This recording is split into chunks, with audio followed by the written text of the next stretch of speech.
Shabbat Shalom. Shabbat Shalom. Shabbat Shalom to the worldwide family. Peaceful Sabbath today as we get about our hour's business, y'all. And as we enter into the Day of Atonement, y'all, we got what's called a high holy day as well as a double Sabbath day. And we'll get into that class today, y'all, and explain all of this thoroughly today, the guidelines of the Day of Atonement. And that seems to be an issue. We're going to go over everything today. We're going to get it clear where there's no misunderstanding today. And everybody will be able to get their fast as well as treat it as a Sabbath correctly. Most High willing. So with that, y'all know how we do. We turn toward Holy Jerusalem. All right, family. We're going to get this opening prayer. And it is with the Most High's permission. And it's in the name of his only begotten and beloved Son. Yes, sir. Our Lord and Savior and our Redeemer, Yahushua HaMashiach. But we know him as Jesus the Christ, family. Long live the King. Long live the King. Reading in the book of Psalms. Read. In the 37th chapter, it reads, Fret not thyself because of evildoers, neither be thou envious against the workers of iniquity. Yes, sir. For they shall soon be cut down like the grass, Yes, sir. and wither as the green herb. Trust in the Most High, Yes, sir. and do good. So shall thou dwell in the land, and verily thou shalt be fed. Delight thyself also in the Most High, Yes, sir. Right. and he shall give thee the desires of thine heart. Hallelujah. Commit thy way unto Yahweh. Trust also in him, and he shall bring it to pass.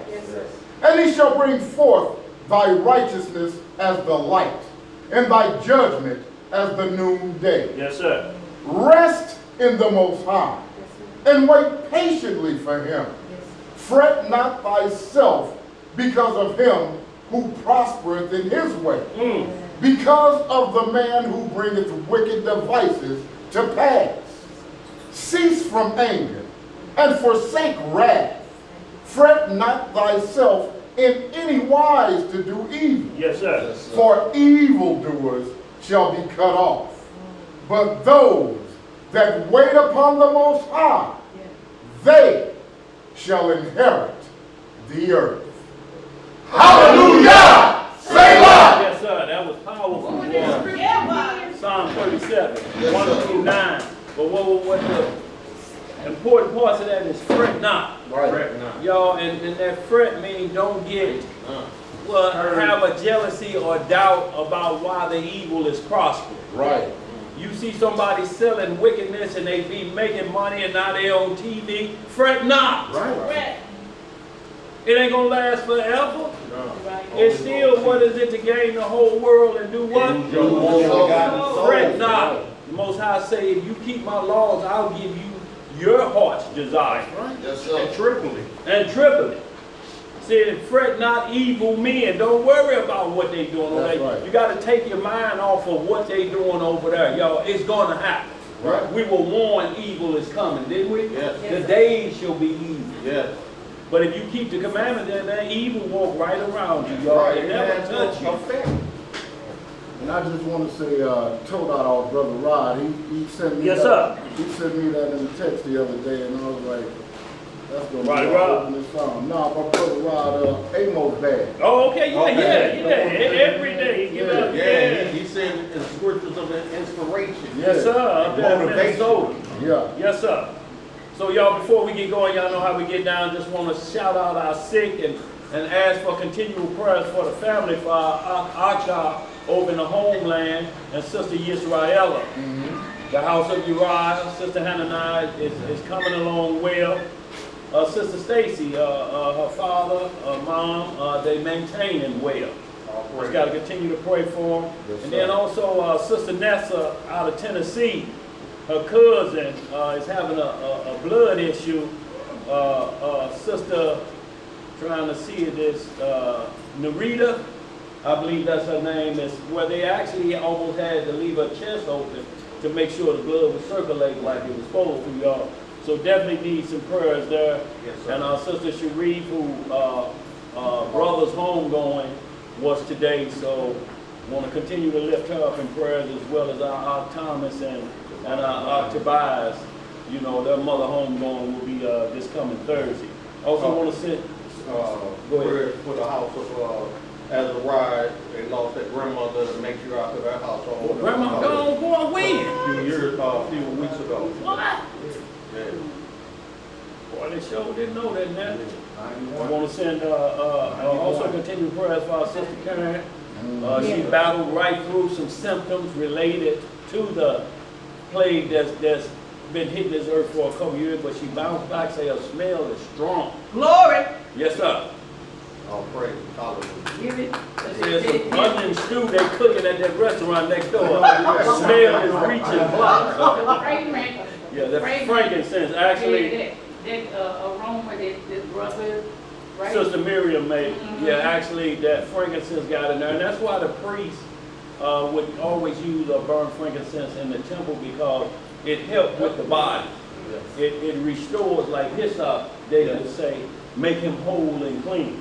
And it's an earthly fragrance. Yes, that sir. The Most High loves and accepts. Yes, sir. And also shouts out to our brother Benny Yahoo, our little sister Anna Elder, brother Kevin Jenkins, G. Montgomery out there in Kings George, Sister William and Deborah out there in Alabama, the ASTL family, the Orion Cathar House, if I pronounce that right, Cathar, y'all know how to put your name, but Orion, y'all, shalom to y'all. And Sister Ada Robinson, Tarsha Robinson, shouts out to 3D Life. Continue prayers for Brother Kadar. Yes, sir. Healing, that was a blessing to see that brother and Brother Roddy Rod. Walking again, Brother Roddy Rod. Man, the Most High is healing in the healing business. Yes. And it was just a testimony Yes. to see these brothers walking Yes. when In the feast day. in the feast day. Yes, sir.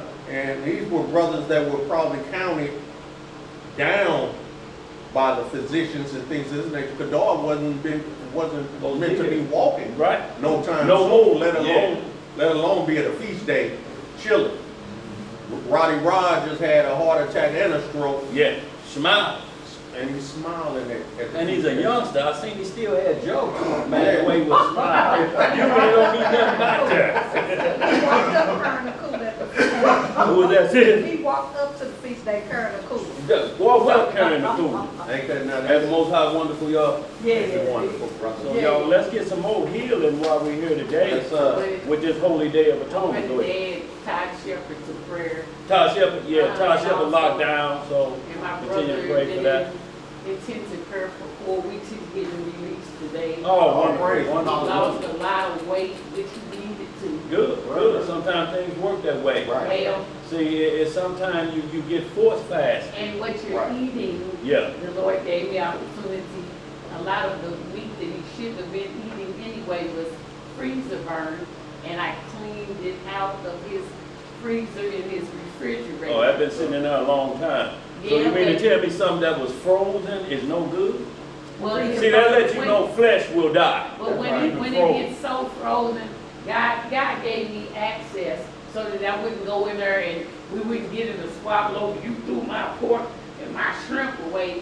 The thing of it was freezer burnt. The shrimp was like they were so burnt, freezer burnt, you can break them in half. Good. But the point is clearing out Broke the 'em off for the spiritual dumpster. things, Yeah. praying over spiritual boundaries for him, as the Lord healed me, to welcome him back home. Absolutely, 100. Clear his house. Yes, sir. So y'all, the Most High is relieving. Go ahead, Emo. Want to call out another young lady out there, Miss Martha. She needs she's a baby. And, Miss Martha? And they want to just lift her up and continue. Yes, sir. She's dealing with some issues. Yes, sir. And also our Jeremiah, high end, always continue prayer for that brother. All of Very us. spiritual brother. Yeah. And all of us, Yeah. because we all need it, y'all. We need to be elevated to a higher level of faith. Yes, sir. So y'all, with that, today's lesson, the Holy Day of Atonement, the guidelines.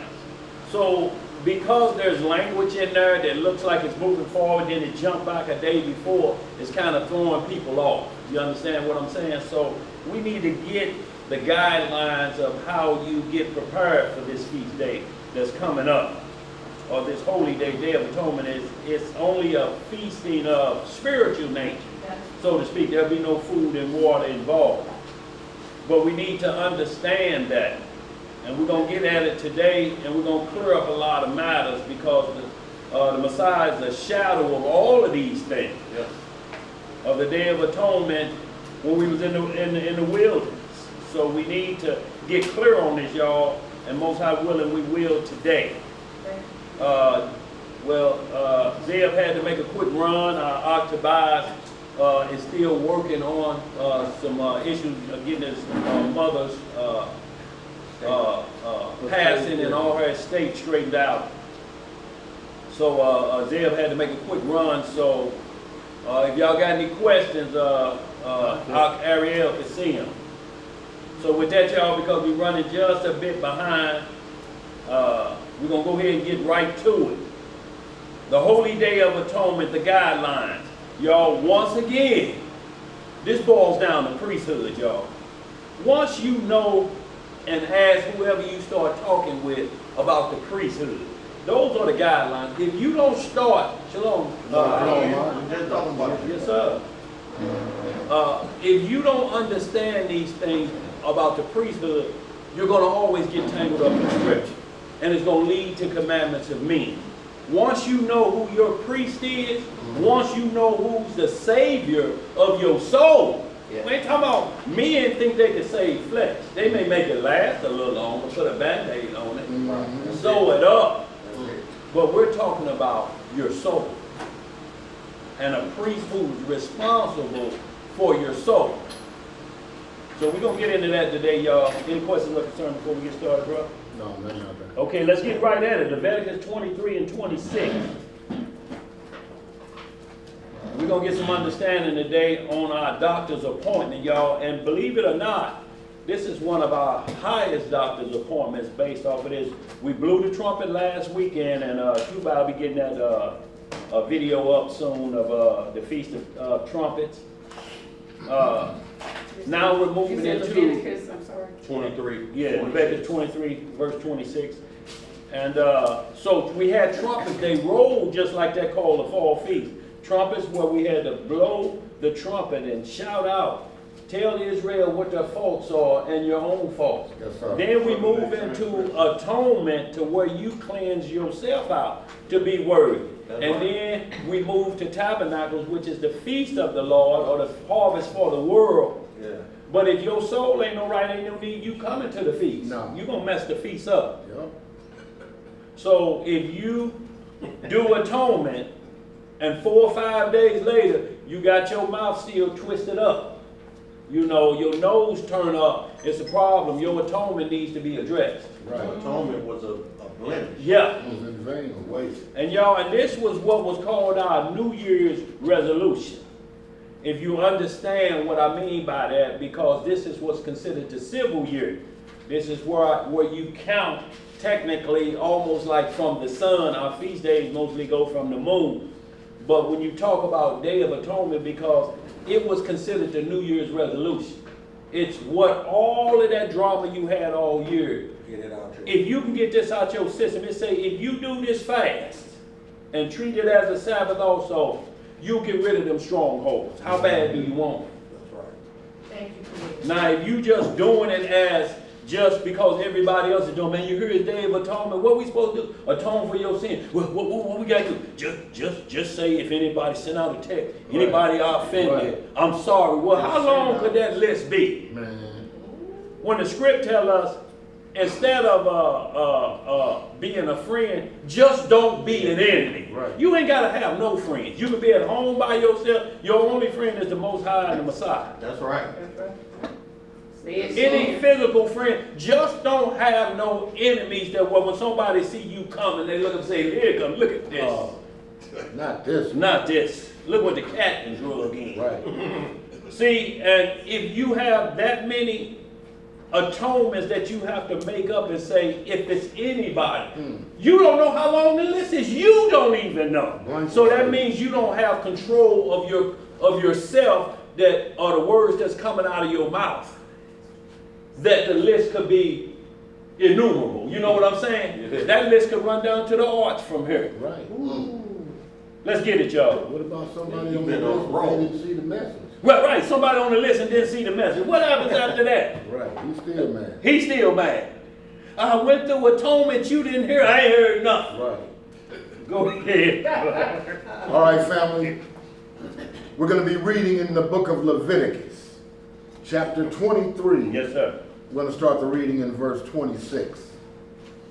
And it reads, And the Most High spake unto Moses, saying, Also on the 10th day of this 7th month, there shall be a day of atonement. What shall there be? A day of atonement. It shall be an holy convocation unto you.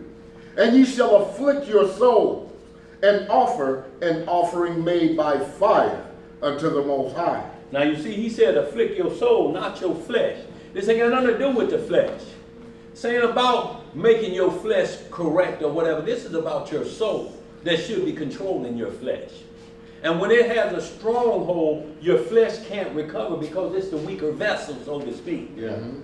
So your flesh can't be stronger than your soul or spirit, so to speak. What I'm saying, the driver is your soul because it's the consciousness that tells the flesh what to do. The flesh gets to running on his own. It's like a child that runs the house. Right. Daddy, what them keys at? Boy, you know I got to go to work. Man, I don't want to hear that. What them keys at? Susie May waiting on me to come over there. Here they go, son. What's going to happen after that? He going to get fired, ain't he? Sure. Let's get it, y'all. Verse 28. Yeah. And ye shall do no work in that same day, for it is a day of atonement, to make an atonement for you before the Most High, your Elohim. Who you making atonement for? Before the Most High. No, I'm saying say for who? For you to Right. make an atonement before the Most High, your Elohim. Uh-huh. For whatsoever soul it be that shall not be afflicted in that same day, he shall be cut off from among his people. See, the Most High is saying, you got some problems. Don't think your sugar honey iced tea don't stank. Yes, sir. It does. Right. And if you ain't atoning for it, then you exalting yourself, ain't you? Yeah. You uplifted high. If you ain't got nothing, you got to tell the Most High, fix that on my soul for me. Right, right. You perfect, right? I need a tune-up. Go ahead. Verse 30. Yeah. And whatsoever soul it be that doeth any work in that same day, the same soul will I destroy from among his people. Ye shall do no manner of work. It shall be a statute forever throughout your generations in all your dwellings. Now it said the 10th day of the 7th month, so y'all, we know that's on our lunar calendar because the days are different from the current calendar we know as Gregorian calendar. So technically it's saying the 10th day of the month on the Gregorian calendar will be Sunday the 24th. But we're going to get into that. Go ahead. Verse 32. Yeah. It shall be unto you a Sabbath of rest. What shall it be? A Sabbath of rest. See, it said a Sabbath of rest. It's not the Sabbath day unless Right. it falls on the Sabbath day. But you have to treat it like a Sabbath. And everything you would do on the weekly Sabbath, you have to do for this day. Even if this day was on Tuesday, Wednesday, or Thursday. Y'all understand? Right. And then you still got to keep your weekly Sabbath. Just so happen, these feast days are falling on the Sabbath. All three of them has been double Sabbath days. High holy Sabbath days. Atonement will, trumpets will. Atonement is. And tabernacles actually starts on the Sabbath. What y'all thinking about that? Because that's how it started in the garden, on the Sabbath day. Let's get some more. Verse 32 from the top. Yeah. It shall be unto you a Sabbath of rest.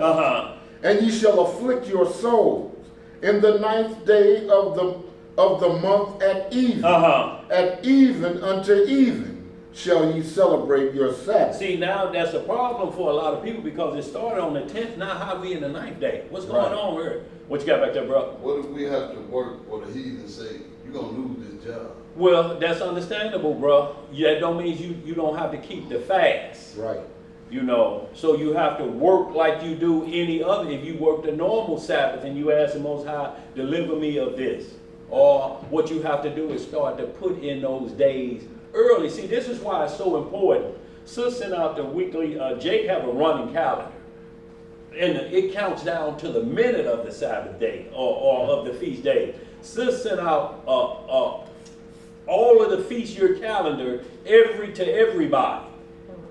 The problem is, once you get that in the early months, at the beginning of the year, at that point, you should start setting up your vacation days. Mm-hmm. If they're available to you. If they're not, you may have lost a job and just get started. The Most High understands that. That's like, is it good to do lawful on the Sabbath day?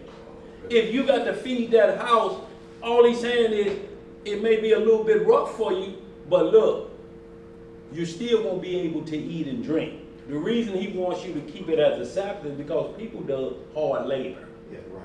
You sweat and you ain't putting nothing back in. Right. It's gonna No be a electrolytes and stuff, you It's clamp gonna be up. rough. It's gonna be rough. So that's why he's saying ahead of time. Yeah. See, just like the doctor tell you, he's like, look, don't eat nothing after 12, but you know that weeks before you go back to the hospital to get whatever set. If you go on the 20th, your doctor's appointment ain't for 2 or 3 weeks later, they tell you this, look, you ain't gonna be able to eat, but we're gonna send you the information again to remind you again. A reminder. Nothing after 9. And we'll eat to 8:59 and 58 seconds. Won't we? Put it in, man. I cut it off I before cut it that. off 2 seconds before. But let's get it. Go ahead, bro. Verse 33. Yeah. And the Most High spake unto Moses, saying, Speak unto the children of Israel, saying, The 15th day of this 7th month shall be the Feast of Tabernacles for 7 days unto the Most High. And we're going to get back into that because that's tabernacle. That's the following feast day a few days later, 5 days later. But this Day of Atonement, so we get some understanding, y'all. Once again, we say this is a priesthood misunderstanding and what happened and the scapegoat. And see why it's a priesthood issue is because you got non-messianics still going to try and confuse people about the scapegoat. Who is the scapegoat? Who's the live goat? You know, and they're mixing priesthoods. So we're going to get that priesthood business straightened out today. And we'll show you that what Aaron and his sons were doing was just a shadow of what the Messiah came to do and to atone for us like he did. So let's get right to the Leviticus 16th chapter. And y'all, we're going to get a good understanding today concerning the Day of Atonement. And atonement is like, say, hold yourself responsible. That's right. And what you can't do, give it to the Redeemer. That's right. When you know it's too much for you. Yes, sir. That's what he's for, ain't it? Yes, sir. Go ahead, bro. Reading in the book of Leviticus, chapter 16, we're going to start the reading in verse 1. Now we'll see that this is, he was speaking under the order of Aaron at this time, but it's always Melchizedek because Aaron got it from Melchizedek priesthood. That's right. Go ahead. Let's get some understanding. Yes, sir. Yeah. And the Most High spake unto Moses after the death of the 2 sons of Aaron, when they offered before the Most High and died. See what they offered? Aaron's son. Yeah, what they do? Strange fire. Strange fire. Offered to other gods. Claiming they Israel like we got a lot of people out here doing. Chasing other book. Using other devices. And claiming they're going to make an offering to our God. In one breath, you curse the Messiah and his apostles, and in the next breath, you try to use it to prove a point. Well, you crazy. You crazy as what, Elijah? Batman. Yeah. Go ahead. Verse 2. Yeah. And the Most High said unto Moses, Speak unto Aaron thy brother, that he come not at all times into the holy place within the veil before the mercy seat, which is upon the ark, that he die not. That he do what? That he die not. Uh-huh. For I will appear in the cloud upon the mercy seat. Thus shall Aaron come into the holy place, with a young bullock for a sin offering, and a ram for a burnt offering. He shall put on the holy linen coat. What he gonna put on? The holy linen coat. Uh-huh. And he shall have the linen breeches upon his flesh, and shall be girded with a linen girdle. Uh-huh. And with a linen mitre shall he be attired. These are holy garments. Therefore shall he wash his flesh in water, and so put them on. So you see the Most High saying he got to be free of stank Right. before he put these clothes on. You can't have no musty nowhere. And notice it's linen which prevents sweating. Not only this, but do y'all know that this fabric grows out of the ground too from flaxseed? Flax? Or the flax plant, I should say. You know what, it's exactly right, and it's so, you could tell it's so ordained by the Creator that we can eat high energy food. Lentil is high energy food. It's flaxseed, Yeah. and it's high energy food. It brings healing to Multi-purpose. the body. Multi-purpose. Yes. But look, like he said, everything we need, he got it for us right here. Your clothing grows out of the ground. Well, all of us sitting up here in cotton, that grows out of the ground. How do Yes. your clothes grow out of the ground? You see my cotton plants? Yes, sir. I got cotton at the house that my rib planted, and it's grown. Straight up cotton. So y'all see, he has everything provided for us. We just take it for granted, like it's always gonna be there. You know, pull it out of the medicine bottle. Up, don't need this, throw it away. You know, look at it for once and just say, you know, why do they have it in the bottle? You know, ask yourself some of these things sometime. But the earth and all the fullness thereof is what he's saying. Go ahead, brother. Verse 5. Yeah. And he shall take of the congregation of the children of Israel 2 kids of the goats for a sin offering, and 1 ram for a burnt offering. So we got 2 things that has to be atoned for, or 2 animals that would have to be sacrificed for our bad behavior. But once again, on the linen, like a lot of men will teach that this means women can't wear pants. Those weren't pants. That's why it says on his flesh. Not like it talked about the coat. The coat is going over everything. But when it says on your flesh, it means it's covering secret parts. Those were drawers. Linen drawers. They were not pants. They wasn't even pants for men. Men could just wear breeches. They're drawers unless you're just walking around in your drawer, because it tells you the measurement of it in Exodus 28 and Psalm 44. It tells you the measurement. It says from the midwaist, loins, midwaist to the thigh.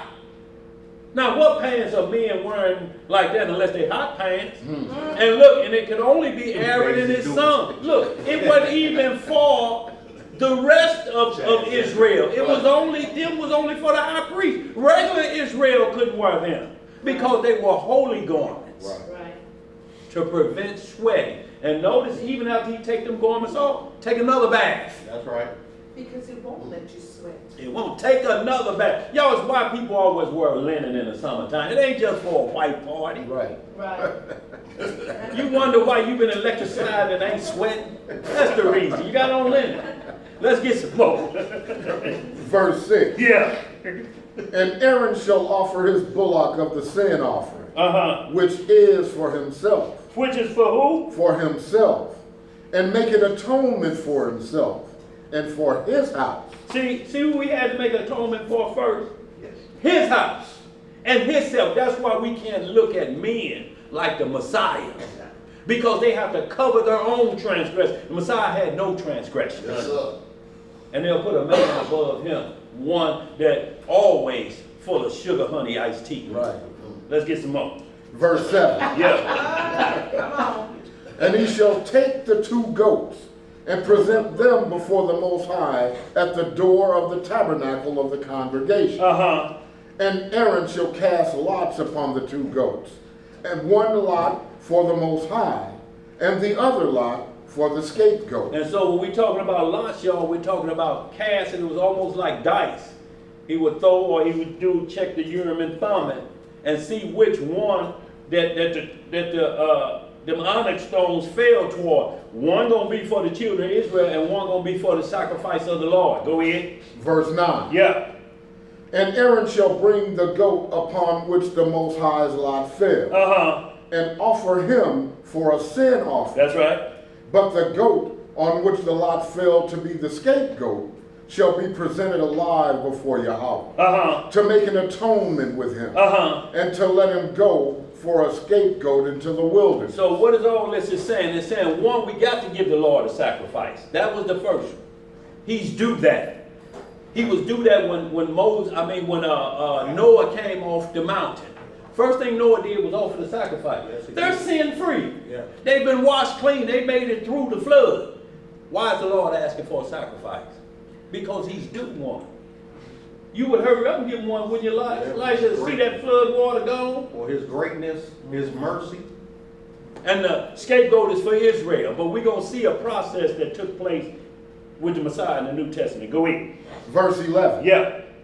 And Aaron shall bring the bullock of the sin offering, which is for himself, and shall make an atonement for himself and for his house, and shall kill the bullock of the sin offering, which is for himself. So he had a bullock. The two goats are for Israel and the scapegoat. That's right. But the bullock is for Aaron. Right. You know, Okay. he had to technically pray for his household first. How you gonna pray for Israel and you dirtied up? Don't work, do Elijah. No. That's what the Messiah said. How can you point out the mote in your brother's eye, and, the beam in your brother's eye, and you have a mote in yours? Yeah. First remove the mote in your eyes, then you could clearly see the beam in your brother's eyes. Yeah, like cut that goat. It's just for these rotten children of Israel, and you done forgot about your rottenness. See Right. how we started off in verse 1 that Aaron's sons tripped. Both of them was put down. Yeah. Let's get some more. Verse 12. Yeah. And he shall take a censer full of burning coals of fire from off the altar before the Most High, and his hands full of sweet incense beaten small, and bring it within the veil. And he shall put the incense upon the fire before the Most High, that the cloud of the incense may cover the mercy seat that is upon the testimony that he died not. Right. And he shall take of the blood of the bullock and sprinkle it with his finger upon the mercy seat eastward. What And- way? Eastward. And before the mercy seat shall he sprinkle of the blood with his finger 7 times. Then shall he kill the goat of the sin offering, that is for the people, and bring his blood within the veil, and do with that blood as he did with the blood of the bullock, and sprinkle it upon the mercy seat, and before the mercy seat.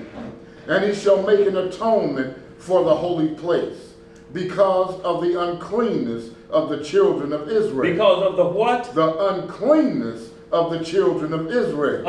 And because of their transgressions and all their sins. And so shall he do for the tabernacle of the congregation, that remaineth among them in the midst of their uncleanness. And there shall be no man in the tabernacle of the congregation when he goeth in to make an atonement in the holy place, until he come out and have made an atonement for himself and for his household and for all the congregation of Israel. So we see that here it ain't never been all just one lump of people and we just a nation of Israel. The high priest was the only one who could perform these things. Right. It said nobody of the congregation better not be nowhere around now. No. Right. Like couldn't nobody but the Levites hoist up the ark. That's right. When that boy hoisted it up and put it on that oxen cart, wrong. Yeah. Regardless. You put it on the oxen cart so it's walking behind oxen. So they dropping sugar, honey, iced tea in front of the Ark of the Covenant. Oh, no. And you done lifted up. A bolt of lightning came out, like that bolt of lightning Jake showed on the show the other day, Yes, sir. and popped him. And David got a little bit angry. He's like, but Lord, the oxen cart, it was finna fall off, and he stopped it from falling. He said, should have let him hit the ground. No compromise. Because it wasn't supposed to be on no ark of the, on no oxen cart. Right. It was supposed to be lifted up by those Levites. That's why I had staves on both sides. Yes, sir. That's the way it was supposed to be carried. Yes, sir. David, you better check yourself before you wreck yourself. David got himself together real quick. But you see, what happened was it looked like he was doing a good thing by stopping it from falling. Yes. Let it fall. It's already damaged. The process is already damaged. You got it on an oxen cord. It's almost like people check you. You got your fringes on? You got your fringes on? Fringes came from sinning in the wilderness. What do you mean? You can't make me wear these coming off of sin no more than David could be displeased about what happened to Uzziah when he stopped the ark from falling. And make this point clear about those fringes, because not only was it just a sin, it was a presumptuous sin. Yeah. Because he had just given a commandment the day prior. Yeah, he did. About what not to do, and the brother got up early in the morning and did it regardless. Hard. Right after he told him not to. So it was a presumptuous sin. I'm going to do it anyway. See what happens. Yeah. And see, He ain't my God. I can do what I want. What It's I my want to. body. Yeah. I do what I want to do. Hell, It's it's my cold life. in here. It's my life. And that's what we hear from Israel. It's my life. I can do whatever I want to. It's my life. I can live it how I see fit. Well, you didn't create that life. Yeah. So y'all, what we're talking about is you're trying to promote something that came off of evil. Bad behavior, like you must do this for what? To prove what to who? Not saying we should wear our fringes, y'all. Not saying that We're at all. never saying that. But what we're saying is when you use a crime and you point it at somebody like judgment based off that crime, you don't understand these scriptures. Right. The Holy Spirit has the power. That's right. Wearing fringes, you still got to have the Holy Spirit come on you with your fringes on. That's right. It don't work the other way around. You don't put your fringes on, then the Holy Spirit come on you. No. Since when it happened like that, No, like? I never have. Because the devil will come on you when you're free. Show is. Let's get some more. Verse 18. Yeah. And he shall go out unto the altar that is before the Most High, and make an atonement for it, and shall take of the blood of the bullock, and of the blood of the goat, and put it upon the horns of the altar round about. And he shall sprinkle of the blood upon it with his fingers 7 times, and cleanse it, and hallow it from the uncleanness of the children of Israel. And when he hath made an end of reconciling the holy place, and the tabernacle of the congregation, and the altar, he shall bring the live goat. Now we got the live goat, because it was 2 goats, remember? Right. One was slain already. Go ahead. Verse 21. Yeah. And Aaron shall lay both his hands upon the head of the live goat, and confess over him all the iniquities of the children of Israel, and all their transgressions and all their sins, putting them upon the head of the goat, and shall send him away by the hand of a fit man into the wilderness. What kind of man? A fit man. See, you got to have a man strong enough to handle that goat. Yes, sir. A fit man in shape. He got to go out to the wilderness. You can't be tired. Wait a minute, goat. Sit down and rest a while. You don't walk around here and you only walked a half a block. Go ahead. Verse 22. Yeah. And the goat shall bear upon him all their iniquities unto a land not inhabited. And he shall let go the goat in the wilderness. Y'all see why we had to go through the wilderness? We was to let go all of the sins of Egypt, all of our bad ways. Yes, sir. So this live goat will go out to it. Notice it said, never were a man inhabited. So you're not going to send the sins, the wicked sins of Israel to somebody else's Right. land That's and right. let them then be partakers of our transgression. Right. That's right. Go ahead, bro. Verse 23. Yeah. And Aaron shall come into the tabernacle of the congregation, and shall put off the linen garments which he put on when he went into the holy place, and shall leave them there. And he shall wash his flesh with water in the holy place, and put on his garments, His regular garments. and come forth, and offer his burnt offering, and the burnt offering of the people, and make an atonement for himself and for the people. Y'all see how this working? He's out in the congregation now, so he's in the midst of the people. Right. You know, go ahead. Verse 25. Yeah. And the fat of the sin offering shall he burn upon the altar. And he that let go the goat for the scapegoat shall wash his clothes, and bathe his flesh in water, and afterward come into the camp. See, so because the goat has all the sins of Israel on him, so he has to wash himself. Y'all understand? Yeah. See, this is why we're saying it's so important you understand fringes to the letter. It's our culture, but it's our culture based off of disobedience. Right. It's not to be looked at and judge you like if you don't have them on, you can't have blessings from the Lord. No, all this, tell you Shalom, Thomas, all this is just letting you know is that this is our custom, this separates us from other people, but also is letting the other nations know, because if people from a strange nations ask you, why did God make you wear fringes? What are you going to tell them? See, it's our custom, dog. It's what sets us from people. But why?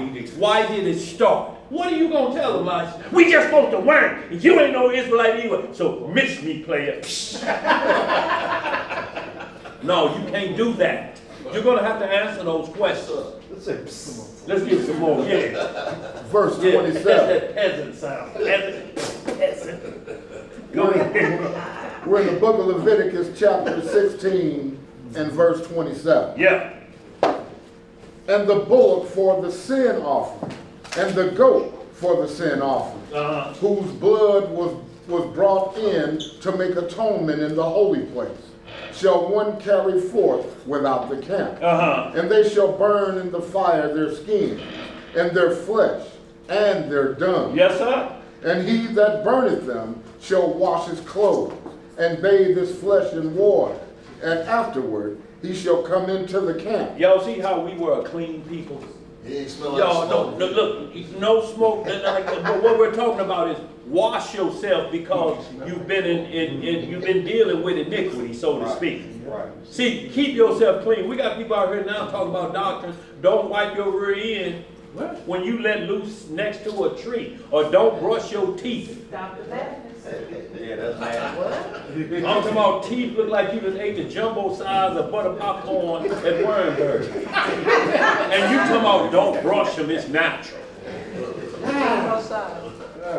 Don't wipe your rear end with tar. You not what, a leaf? Some grass? A rock. A smooth rock. That's better. Boy, you be itching like you got itching powder. Go ahead. Verse 29.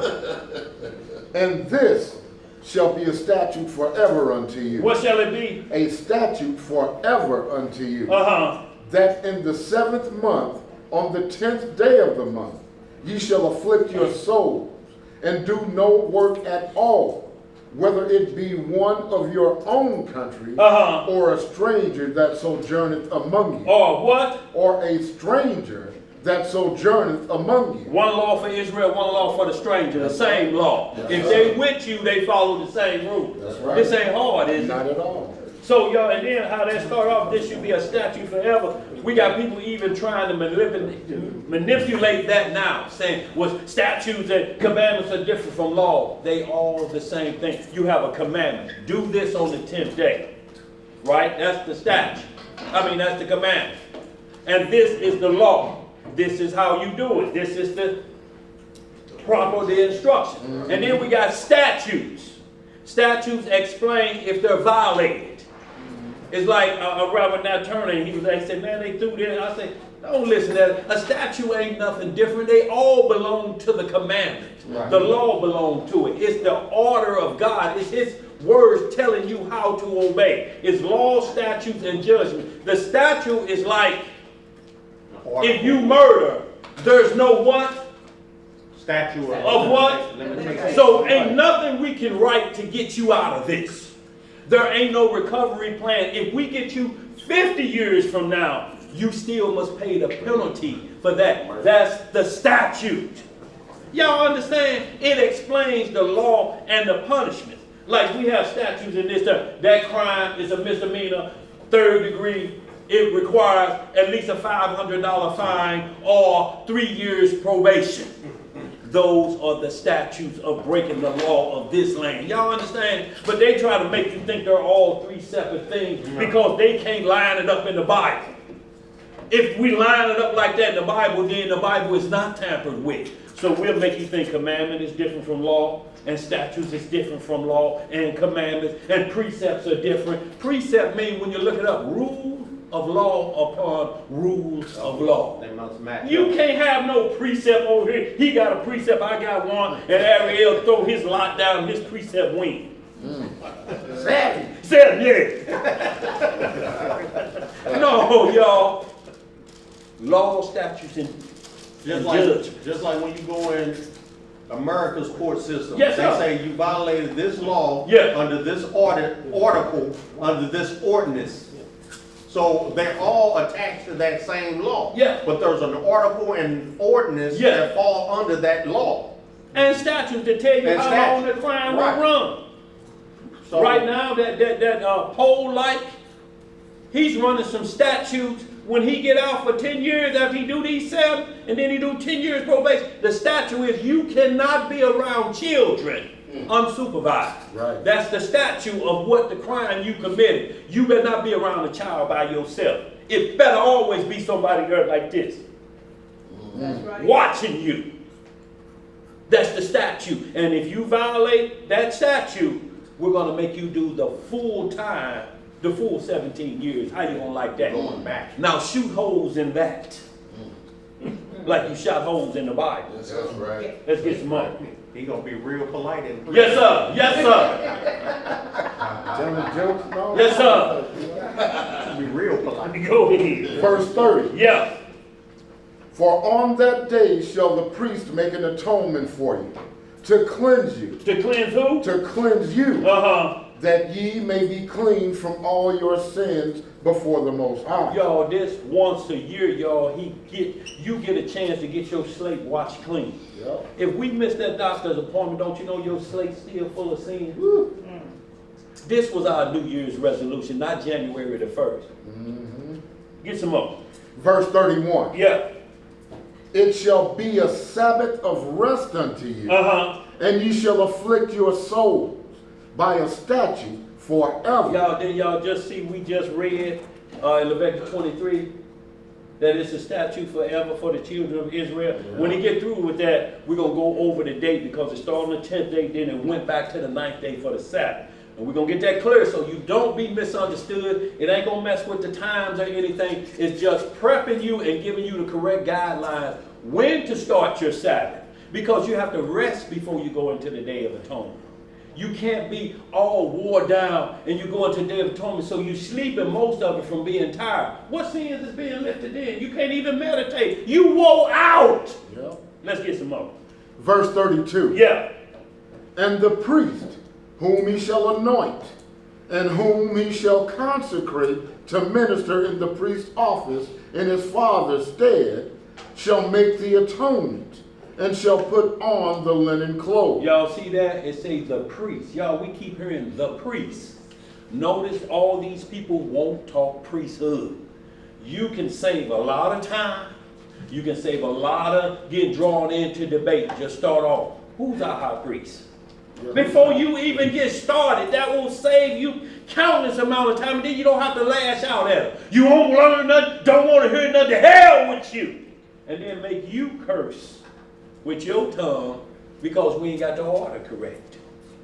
We have to know what these instructions are and their guideline. They can it's a step-by-step guideline. How can you go wrong step by step? You know how you go wrong? Listen to somebody else say, I really wouldn't trust that. Right. And that's what's being taught out here today. I really wouldn't trust the Bible. I trust this book I just got off the internet of some heathens that used to be Freemasons. That's the book we need to be trusted. Yeah, it has faults, but I'm searching diligently to find faults in the Bible so they'll even out. But they never debate or have Muslims against the Jehovah's Witness. What that debate? Whereas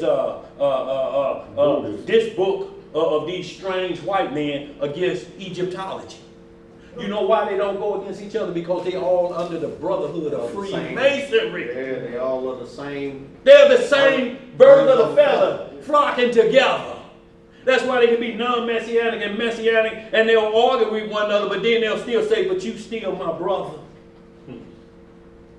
You still my brother. How and you denying the Messiah? He You said, say condemned not a already. confederacy. Say not a confederacy. Let's get some more.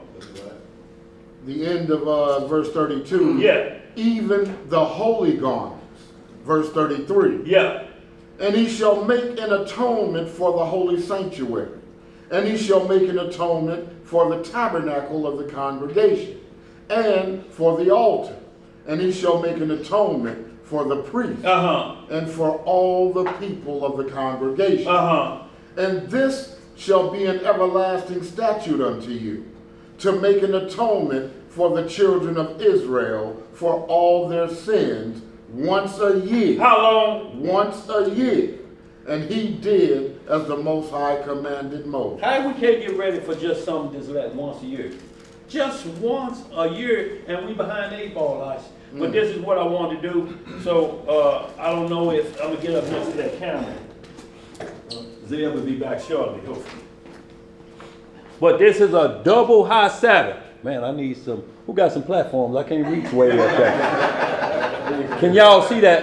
AZ. Yeah, thank you, AZ. Hold that for me, AZ. Is it back focused? You got it back focused on everybody? It's good. Yeah, it's not twisted. I think I may have twisted a little bit. But put that up there, AZ, and read that to me. High double Sabbath, Saturday, 9/23/2023. The So- ninth day at evening, So- 3 p.m. till Sunday, 9/24/23. So let me 3 p.m. explain this to you. Today is the 9th day of the month, right? So it says in the 9th day, when we go back to Leviticus 23, on the 9th day at evening, y'all evening starts 3 p.m. So 3 p.m. today through 3 p.m. tomorrow evening, we start our fast. Not our fast, our Sabbath. But we already into a Sabbath day. Right. So it's a double Sabbath. It's a high Sabbath day. It's ultimate rest right here. Yeah. So if we look at today as the 9th day, at 3 p.m. this afternoon to 3 p.m. tomorrow evening, Sunday evening, until the street lights come on, so to speak. Once it gets dark, that's the 10th day of the month. Sunday at sundown is the 10th day. Till Monday at sundown. It's the 10th day. Ends the 10th day, I should say. Yeah. Do that make sense? All the See, same. so that, because the 9th day is only the Sabbath part. It's, even though we're in the Sabbath right now, it's another one. It wants you to really rest this out. Do y'all understand? No food and water, the body gets weak. It must not exert any extra energy, anything else, because you'll spend your time wondering about how to survive then. And then what will happen is your soul won't get rested, and then we fall into Hebrews, like I said, for one morsel of meat. Esau despised his birthright. That's right. And that's what will happen. You'll despise your birthright for one morsel when you wore out, because he was faint when he come in. Right. Out of gas. You so hungry, you just so out of gas. Instead of calling on the Most High to save you, he made Jacob his savior. What you cooking on for that? Boy, I got the sniffings of Sister Karen. Boy, I can smell that stew way over here. He said, send me your birthright, I'll give you a little taste of this. Man, what does a birthright got to do with me? I'm about to die. He was thinking about his flesh, not his soul. Because he could have asked the Most High, revive my soul. And he'd have came back to life. He was just hunting for a day or two, wasn't he, Elijah? Yeah, but he was on the run from a murder. And he was on the run from murder. From murder he just committed. That's why he was faint. So y'all, we have to understand these things. Y'all Boys know. was hot on his tail. Well, they hot on his trails. They was all on his tail, boy. So don't worry about y'all.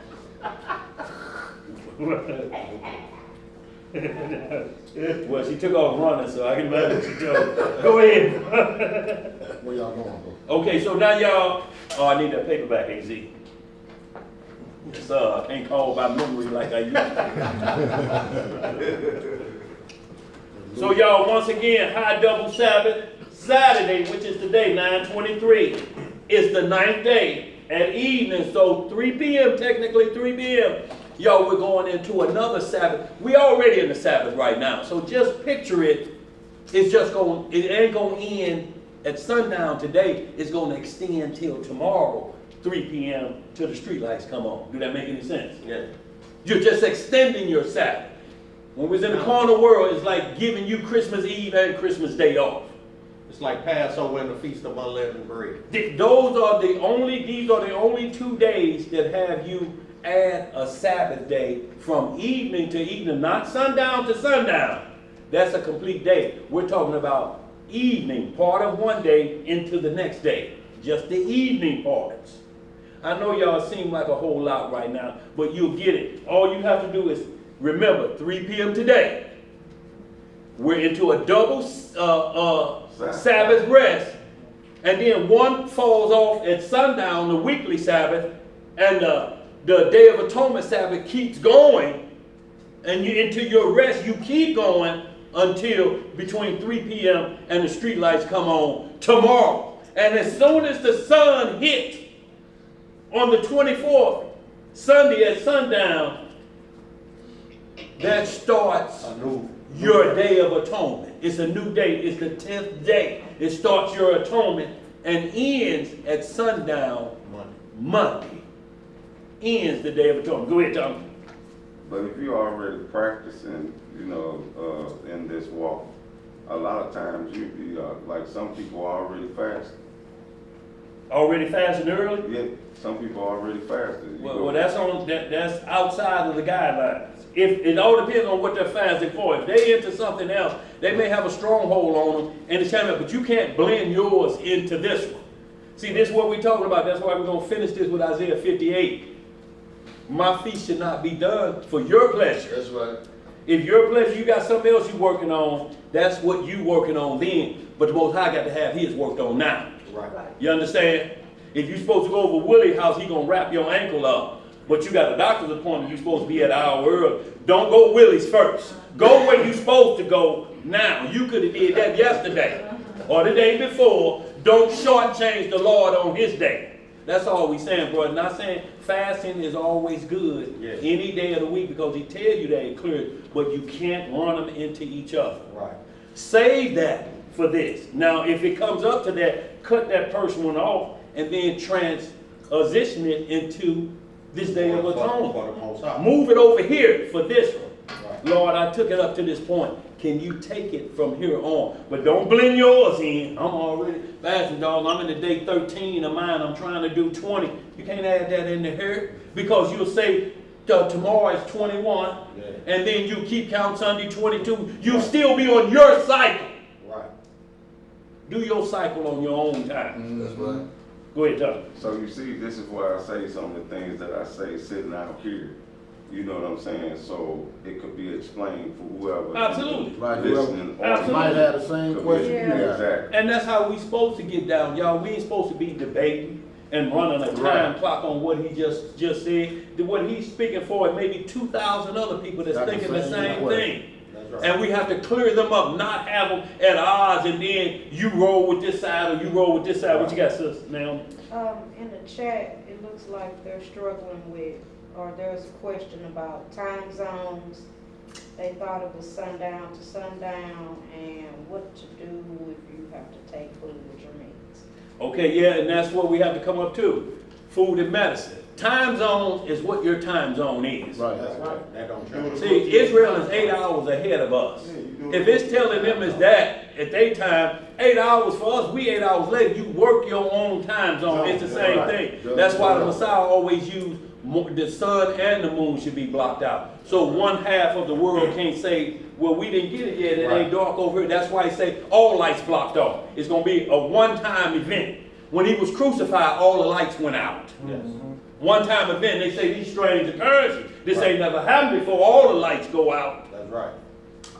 We can't see nothing, stars, moon, or nothing. So y'all, we have to understand, we keep it where it's supposed to be. In your time zone, if you're an hour ahead, if it's already 3 p.m., you into your double Sabbath already. You just keep it going to this time Sunday tomorrow. You're into the fast of atonement. But atonement will start when the sun goes down wherever you at. You may be an hour ahead of us. Look, they holler Happy New Year in Australia, and we still got an hour to go here.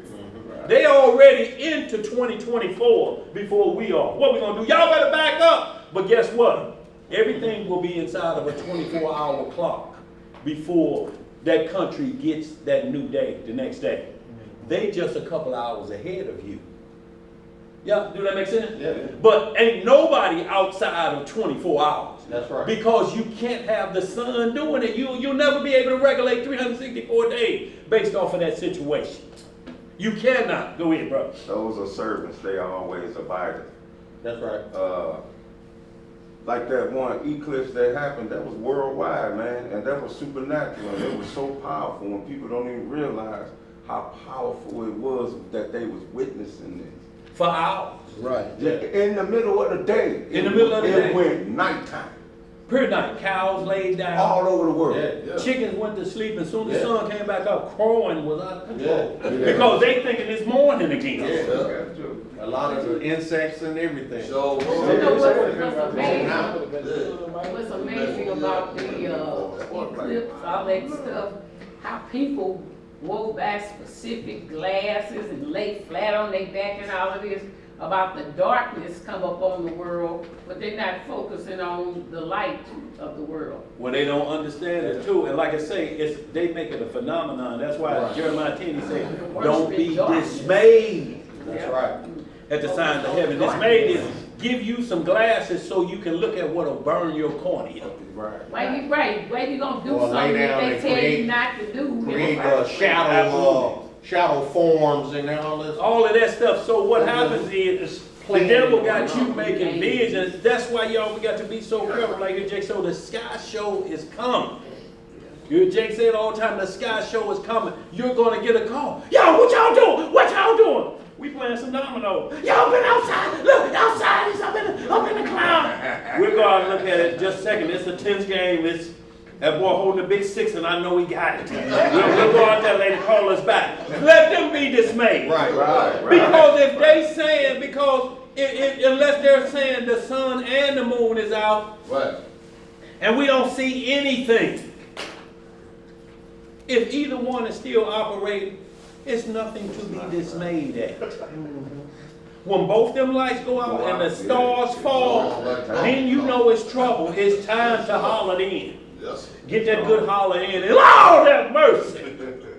Be too late then. Or it could, may not be. Mercy don't. But at least, yeah, you taking a chance then. It's like you throw yourself on the mercy of the Ooh, court. my bad. Look, you throw yourself on the mercy of the court. The judge may. He said, you showed me some remorse today, so I'm going to waive the jail time. We're going to count that as time served. You're going to do 2 years probation. That's mercy. You understand what I'm saying? At that hour.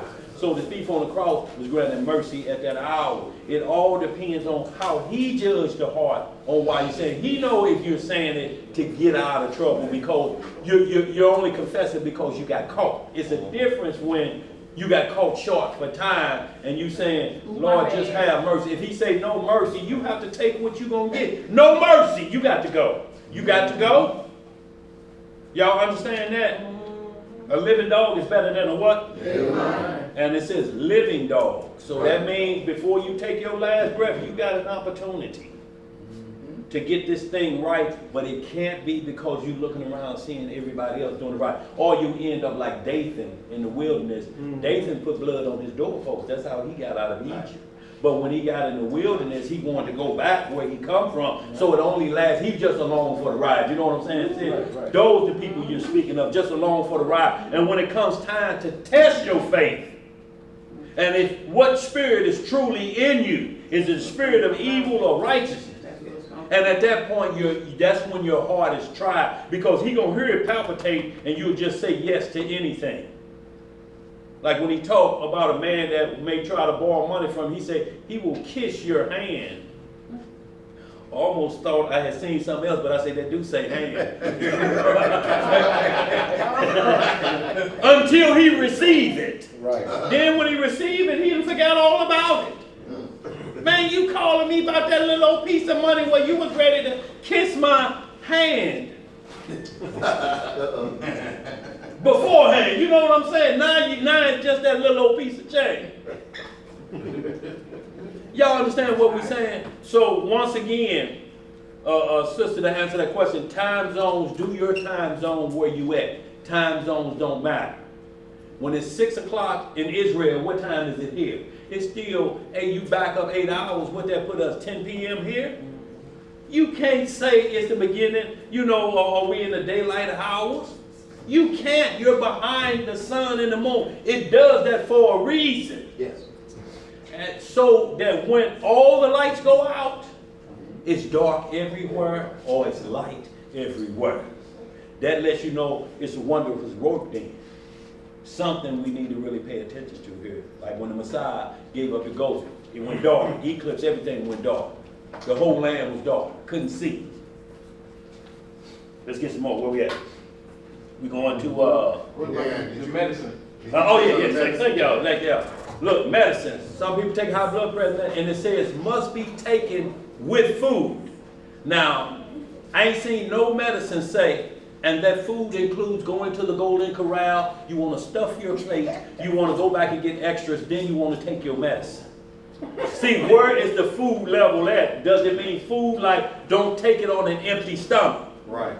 So let's take some fruit. Right. Let's take something that just you can say, I know I can get by because I've eaten an apple before and taken that medicine and I was good. Right. Just don't overdo it, but don't ever have anybody or you be told to the point, you can't take that. See, that's what it's for, to get you off that medicine. Yes, it is. But by us not paying attention and not getting ourselves together or not even practicing that, how you just gonna do that night before? Some people can't cold turkey that. You can't cold turkey it. You have to have what's called a weaning process. As long as you've been weaning up to this point, then he can take it from you. Right. Because you saying, I ain't had to take my medicine in 2 days. If you at that point, then you working your side of the program. But if you ain't at that point, just take whatever food it says to take with that medicine so the medicine don't harm you. Right. Go eat. So we can't eat like a whole chicken. No, you can't eat a whole chicken and then take what? And then take a 2 milligram Advil. Right. No potency on it. You made a chicken this big. No, you're going to have some more problems. So no, y'all, that's what it But is. see, your heart ain't even, your conscience ain't even right. Right. If that's the mindset. Yeah, and this is what we're talking about, is clearing your mindset of bad thoughts and bad thoughts about, I'm only doing it because I got caught. Go ahead. So basically, the people that take them, they do like a Daniel fast, like some fruits and nuts, so it's like that. Exactly what he just said. They called Daniel only ate pulse and beans. Right. He didn't eat no meat. And that fast worked for him. Not only that, it made his flesh flabbier. What the Most High, he said, I ain't never going to put down on you that's going to harm you. Yeah. I would never tell you to stop, but it gives you a chance to say, next year, I hope if I'm alive, I hope I can go into the Day of Atonement and don't have to add me. Yes, and better prepared. And better prepare myself that where, and people tell you, I say, man, since I lost them 20 pounds, I don't have to take that medicine no more. Right. Well, it's been 20 pounds all along. Right. You can't get rid of 20 pounds tomorrow. If you do, you're going to have everybody at your door. But everything in the scriptures is about growth. Yeah. You can't just walk into the walk of faith and not be weaned off the milk yet. Yes, sir. So everything, you have to learn how to crawl before you walk. That's right. So everything in Messiah is a process. Yeah. Because nothing happened just overnight. Yeah. That was a process. Even the fall of man was a process. Okay, so getting back right is a process. But our conscience has to be focused on getting back right. See, On going through that process. yes, sir. That's what Paul stated. Everything is lawful, but it's not expedient.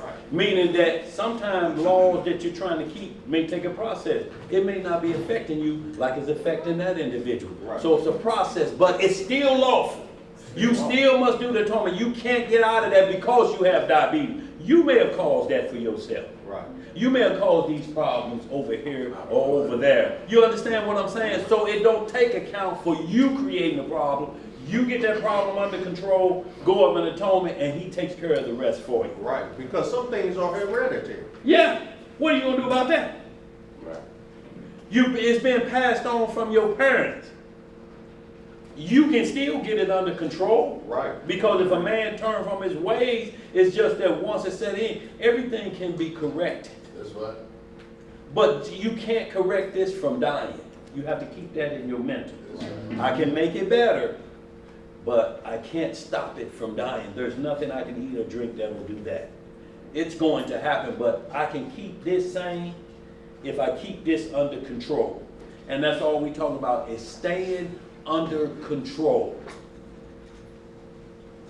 Some things take longer to get in your system. You know, you have a massive headache, Emo got teased, but that has to work through your intestines, then it has to get in your bloodstream, where you may take a stand back or one aspirin. Saliva is the quickest way into the bloodstream. It immediately goes into the system. Boom, it's out. Once you don't feel it no more, I ain't gonna eat that no more. Throw it out the refrigerator that gave you that headache. You understand what I'm saying? Right. And then get on your weekly and daily tea at that point, and it'll keep you balanced out. But sometimes you have to just punch it in the mouth. Yeah. And then you start fresh. The Day of Atonement is punching it in the mouth for you. That's right. Let's get some more. Where we at? We're in Luke 23. You got any more questions concerning that time, Sister Naomi, at all? No. Okay, y'all. Any more questions, y'all? If y'all still confused about that 9th day and 10th day, we like I say, we'll flash this again so you understand. The fast don't start till tomorrow sundown. Your Sabbath portion of that, which is this evening, the 9th day at evening, 3 p.m., it may be 3 p.m. already somewhere else. You're going into a double fast now. I mean a double Sabbath until one ends. The weekly is going to end at sundown. But that other one for the Day of Atonement is still going. And it's going to go till tomorrow evening, 3 p.m. till street lights come on. What you got? So wonderful. Yes, sir. Yes, sir. Yeah.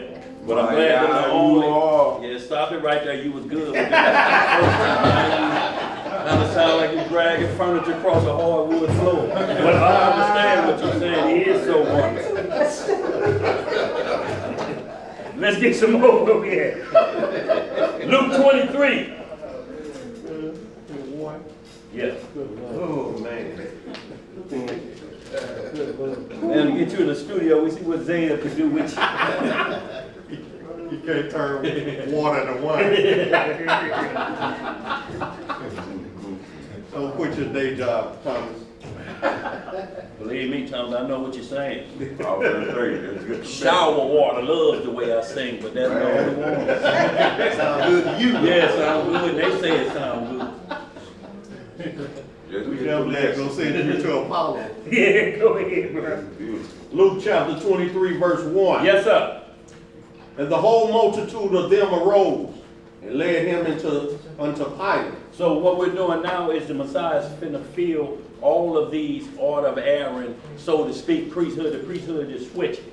So now he's taking on the atonement. He's taking on everything the high priest did because he is the high priest prophesied to come.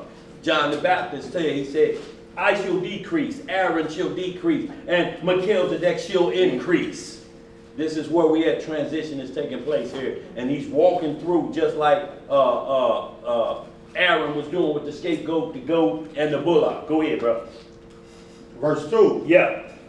And they began to accuse him, saying, we found this fellow perverting the nation and forbidding to give tribute to Caesar, saying that he himself is Christ the king. So this sounds like Jesse Lee Peterson. He say, how do you feel about the great white hope? And they like, who are you talking about? Donald Trump. See, he's an Israelite that's talking about Caesar. These were Israelites talking about the Messiah to Caesar or to the United States government, so to speak, or the Roman government at that time. Y'all understand how we're seeing this? Just picture Jesse Jackson or anybody else that's talking about America is wonderful. And they're in league with the government. Israelites. Let's get some more. Verse 3. Yeah. And Pilate asked him, saying, Art thou the king of the Jews? And he answered him and said, Thou sayest it. You said it, you just let it come out of your mouth. Go ahead. Then said Pilate to the chief priests, To the who? chief priests, Uh-huh. and to the people, I find no fault in this man. I find no fault in this man. They're coming to him to find fault. And he said, based on the laws, even your laws, because they had our laws, because Right. Pilate used to tell them, well, according to y'all law, y'all supposed to do this, y'all supposed to release one person or whatever, ain't y'all supposed to do that? So just like our Bible is in this courtroom, Right. and when they ask you to swear, then it's saying it's trumping our Constitution. Y'all understand? That's right. This law has been in every land we've been captive to. Every land. This law has been here. And they banked their laws off of what's in the Bible. They just started to manipulate like we did, Elijah, to get sent here. A rogue nation gone left field. We had the law. But the fame of our Elohim has been throughout the whole world. Yeah. From beginning of time. They know who God is God. Yeah, they do. Verse 5. And they were the more fierce, What was saying, they, Elijah? the more fierce, saying, He stirred up the people, teaching throughout all Jewry, beginning from Galilee to this place. When Pilate heard of Galilee, he asked whether the man were a Galilean. See, because it's neighborhoods, it's cities. It's like we say in the STL, they stirring up everybody. Niggas down there in the STL. You like they from the STL?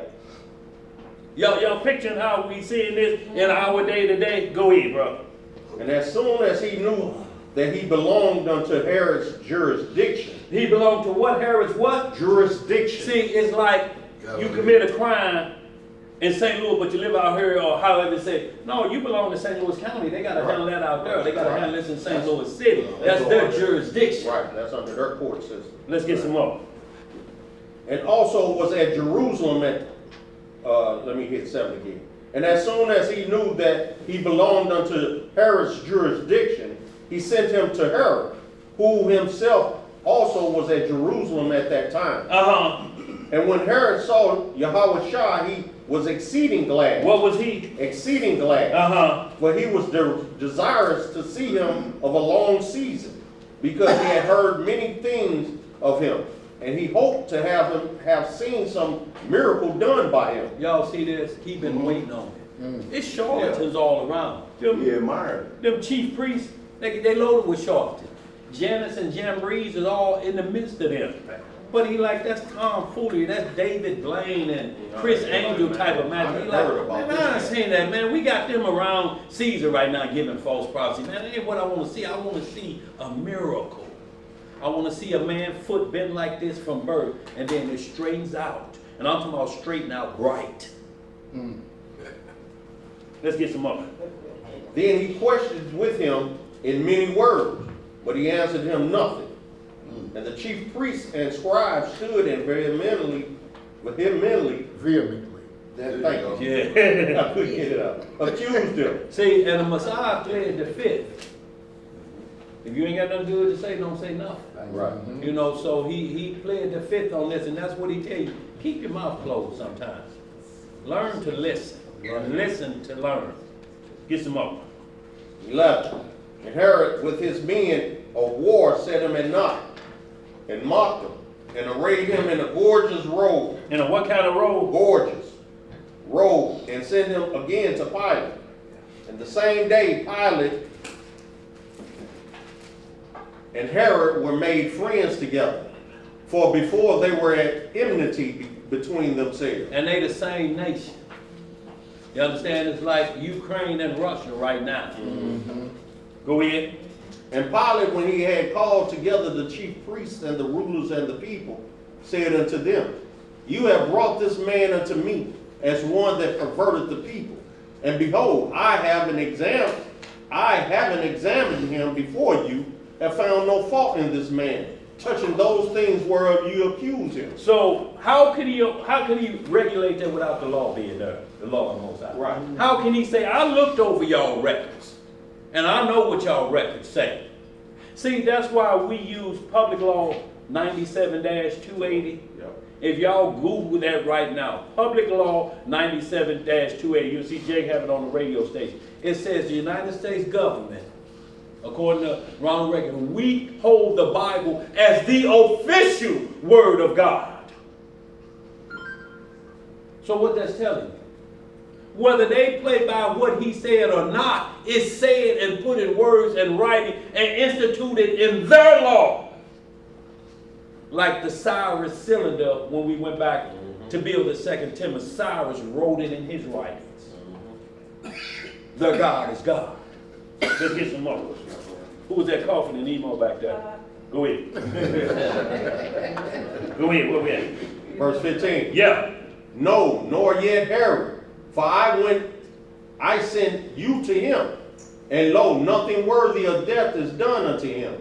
I will therefore chastise him and release him. And y'all, and understand this, because you were brought to the court, it's still a process. It's like you go and you don't have to pay the ticket. They say, but pay court costs. Right.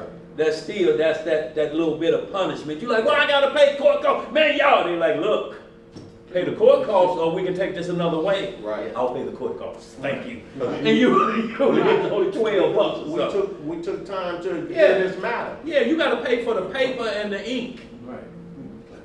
For being up in here. Right. There's a cost for that. It's called man hours or man time. We only gonna charge you man hours and man time, even though you're found not guilty. Let's get some more. For of a necessity he must release one unto them at the feast. And they cry out all at once, saying, away with this man, and release unto us Barabbas. See, so now we got Barabbas and the Messiah. Two men held a trial. This is like the two goats. You understand where we at right now? Okay. One is in for murder. The other one has done no crime. But the priest, he's running the priest. I know y'all law. You got two here. Which one we going to release to you for the sins of the people? Let's see what they say. Let's get some more. Verse 19. Yeah. Let me hear 18 again. Okay. And they cried out all at once, saying, away with this man and release unto us Barabbas, who for a certain sedition made in the city and for murder was cast into prison. What is murder? The Killing shedding of what? Blood. Go ahead. Pilate, therefore, willing to release Yahushua, spake again to them. He like, look, y'all want to, this is not the scapegoat for y'all. Right. Why y'all want to release who causing seditions and trouble like that? But they'll take anybody. It's how these messianic groups now with that brunity, they'll take a man that says we can rape children. God's ordering it. Right. Do y'all understand what we saying? This man, we with him. Yeah, man, everybody got some faults though. And you're going to put him over the people? Yeah. No. This who you going to choose? Yeah. Do y'all understand the same setup? These are just modern day Pharisees, brunity And of all Israel mixing together. right. It is just like what we see going on today. That we will promote violence, rape, Yeah. pedophilia, Yeah. homosexuality, Yeah. everything abominable to the Most High. But everything we see as righteous towards the Most High is considered weak and a sin. Ain't that something, boy? Everything that you consider to be righteous is considered weak. Ooh.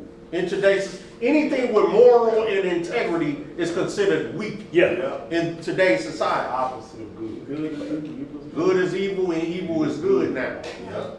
So if you're on the violence, I mean, look at the promotion of the music. Yeah. We promote law breaking, Yeah. but we won't promote law abiding. Yes, sir. Right. You gotta say that. That's this nation. We, the whole nation, the whole world is geared towards abominable acts toward Elohim. Things he hated. He hated abomination. Not only that, but what happens when you choose that, they say, come in with that territory. We may build you up today. Tomorrow, we're going to have everything in the newspapers about you, tearing you right back down. Yeah. Out of all your, when you turn the evil on us, This how we do. It's called evil. You know what it was when you signed the contract. It said right there in the small print, but that was bigger print. EVIL.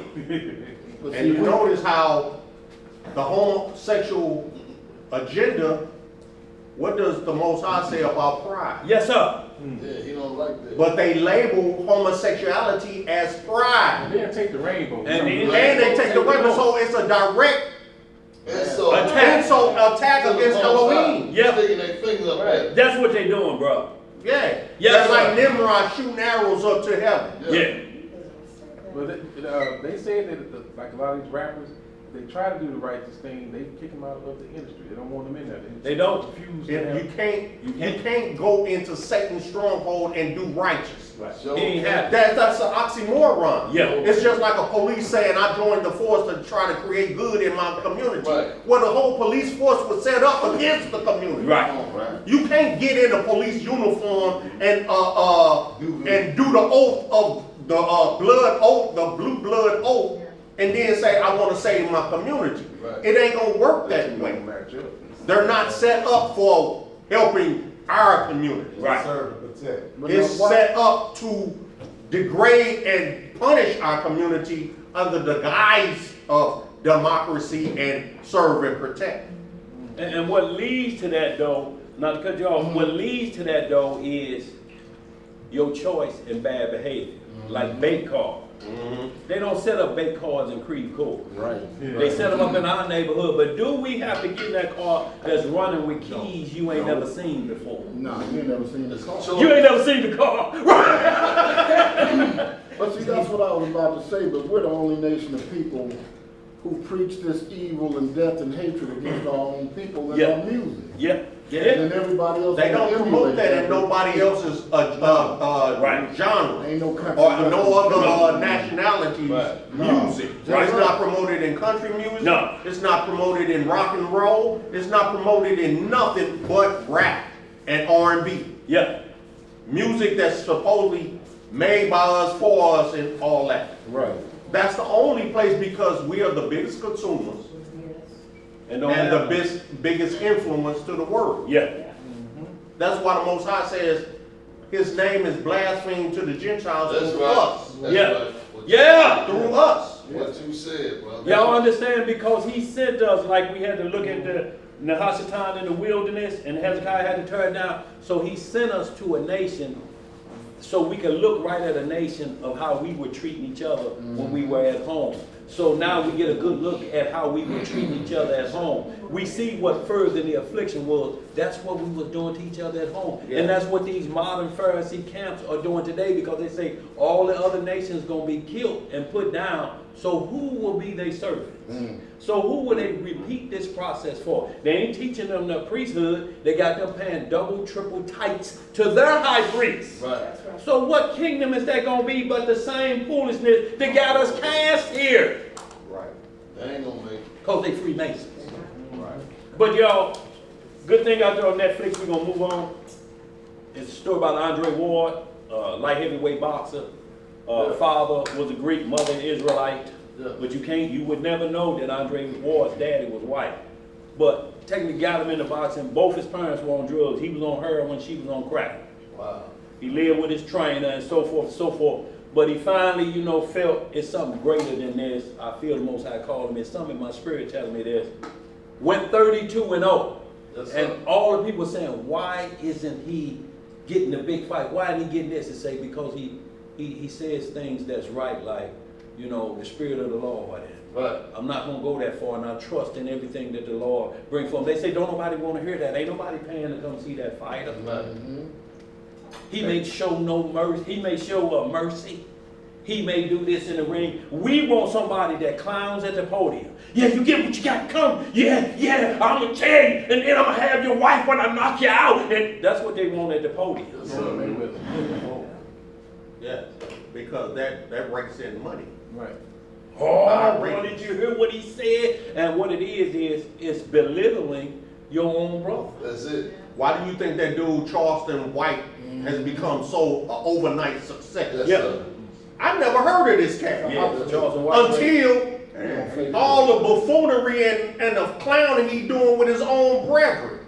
He don't clown his white counterparts about the foolishness they're doing. No. He gets on Israel. Yeah. He's created a whole lifestyle bashing and platform bashing his own brethren. But what's crazy is he's an ex-gangbanger. And he knows it's right. But he's saying, I'll tell on gangbangers. I'll tell them on in a minute. I'll call the feds. He said because, and he said the only reason I'm doing this, he said because I had to look in the mother's face that me and my guys, we were involved with her son dying. Killed. So I'll tell on your ass, you know. But he's crazy, but he knows he's an Israelite. Yeah, he knows a lot of stuff. Y'all And he's ready so ones, but don't. he's so Yeah, he said that's he said that's his he said that's his persona. That's his internet being. I do that to get ratings. and he get them. And he said that's what I do it for. He said, but if you see me somewhere else, that's just a show. That's what y'all want to see anyway. So I tell y'all things like that. Yeah, he say what the public and they eat it up. But get him with Jesse Lee Peterson. Charleston White and Jesse Lee Peterson. Jesse Lee Peterson is the Uncle Tom or the Dathan of today. Yeah. And it ain't go like Jesse Lee Peterson wanted it. I'm telling you, that's where you say, oh, he know he Israel then. But that's where we are again. Is it only Israel because you know it's the truth, but it's not beneficial at the time? Right. So I'm still gonna make money over here. I'm gonna still Right. clown this situation. And then I'll just get on the bandwagon before the time run out. No. You can't gamble like that? No. What you gotta hold on, Jeremiah. You know what I'm saying? Like we say all the time, half truth is a whole lie. Whole after is a whole lie. Yes, sir. He's straddling the fence. He's straddling, He's straddling the fence, y'all. That's what we talking about. That fence straddling. That He lukewarm. wants that money. See, he don't want to tell the truth and be broke. Yeah. See, he want to be able to have the fruits of he wants Satan's. Because he You know, threatens, because he come tells on. people, I'll blow your head off. You see me, come on with it. So he's got to be in position to, you know, he's getting that money, he's putting conscience. Shalom, brother. He's putting commerce over conscience. Yeah. Yes. If you pay me, I'll say whatever you want me to say. That's right. I'll clown y'all, I'll get the ratings up. You know, he even did some stand-up comedy. He said, I'm doing that. He said, all y'all came out to see me. I don't know why, I can't tell no joke. Y'all want to hear it. Yeah. See, and this is what he do. He put it right back in your face with you like, you know good, but he's just telling you about yourself. More or less, you want in on this, don't you? I tell them the truth, we tell them what they want to hear. Yeah. Yeah, that's all. That's all it is. He And knows see- that's what they want to hear. They And- want drama. Yeah. We love drama. We feed off of That's it. what we feed off. So that's what it is. Drama. We love it, don't we, I like? love it, man. Yeah. Especially when it's drama. Ooh, who he talking about now? Who he I wonder if it's true. Yeah. Rumors, we love it. We love it. But just look how they bashing brother Deion Sanders. Yeah. He Yeah. because he telling about himself. Yeah, he worried about what they say. It's what I do. What I do? That's what I do. And he they free don't to know? like it. They don't like because he ain't conforming. Yeah. No. To the world system. No, And he look, never had. they would beat him up if they were losing. But he 3-0. No. They wait. And for it, though. your first win, you knock off the one who was in the championship game last year. Right. You come out the gate busting heads, so now they have to listen. You know, from that, like you said, from that perspective, but they don't want to hear them. They want them to crash and burn so bad. Because not only this, y'all, it's because of their gift. Yeah, they give. You run a 4.240. I want y'all to understand what I'm saying. You can run 40 yards in 4.2 seconds. Now, I used to could do that when I used to dream like that. No one said I used to dream. But a 4.240 will blow your hamstrings out. That boy can go. And he could do it backwards. But guess what he got? And was told it in baseball too. Yes, sir. Two sports. Went to the Super Bowl and the World Series. But got turf toe. Yep. Only got what, 2 toes on that one? On that one side, they talk about cutting it off up to the knee if this last one don't work. Millions of dollars, all the fame, but he's doing everything to keep that part of his leg on. Yeah. Figure y'all can't see I'm missing toes with a shoe on. Right. But y'all can tell if I'm the blade runner. Let's get some more. What we at? Oh, man. Still in Luke, yeah, Luke 23, 1 through 31. Where we at? You in 19? 19. Okay. Okay, I'm in 20. I did 19. Okay. Pilate therefore, willing to release Yahushua, spake again to them. Uh-huh. But they cried, saying, Crucify him! Uh-huh. Crucify him! And he said unto them the third time, How many Why? times? Third time. Why? What evil hath he done? What he asked him again? Why? What evil hath he done? And this is the question we ask all non-messianics. All you have to do is find the sin Messiah done, and then we on the same page as you. They make up stuff. Yep. They just start false witness, but they never can say what he did. It's just like the Pharisees. He healed on the Sabbath. Where in the law does it say you can't heal on the Sabbath? But Pilate say, I examined your records. Boy, look I there. didn't examine, I went through all your whole book of law. I find nothing in this man worthy of death.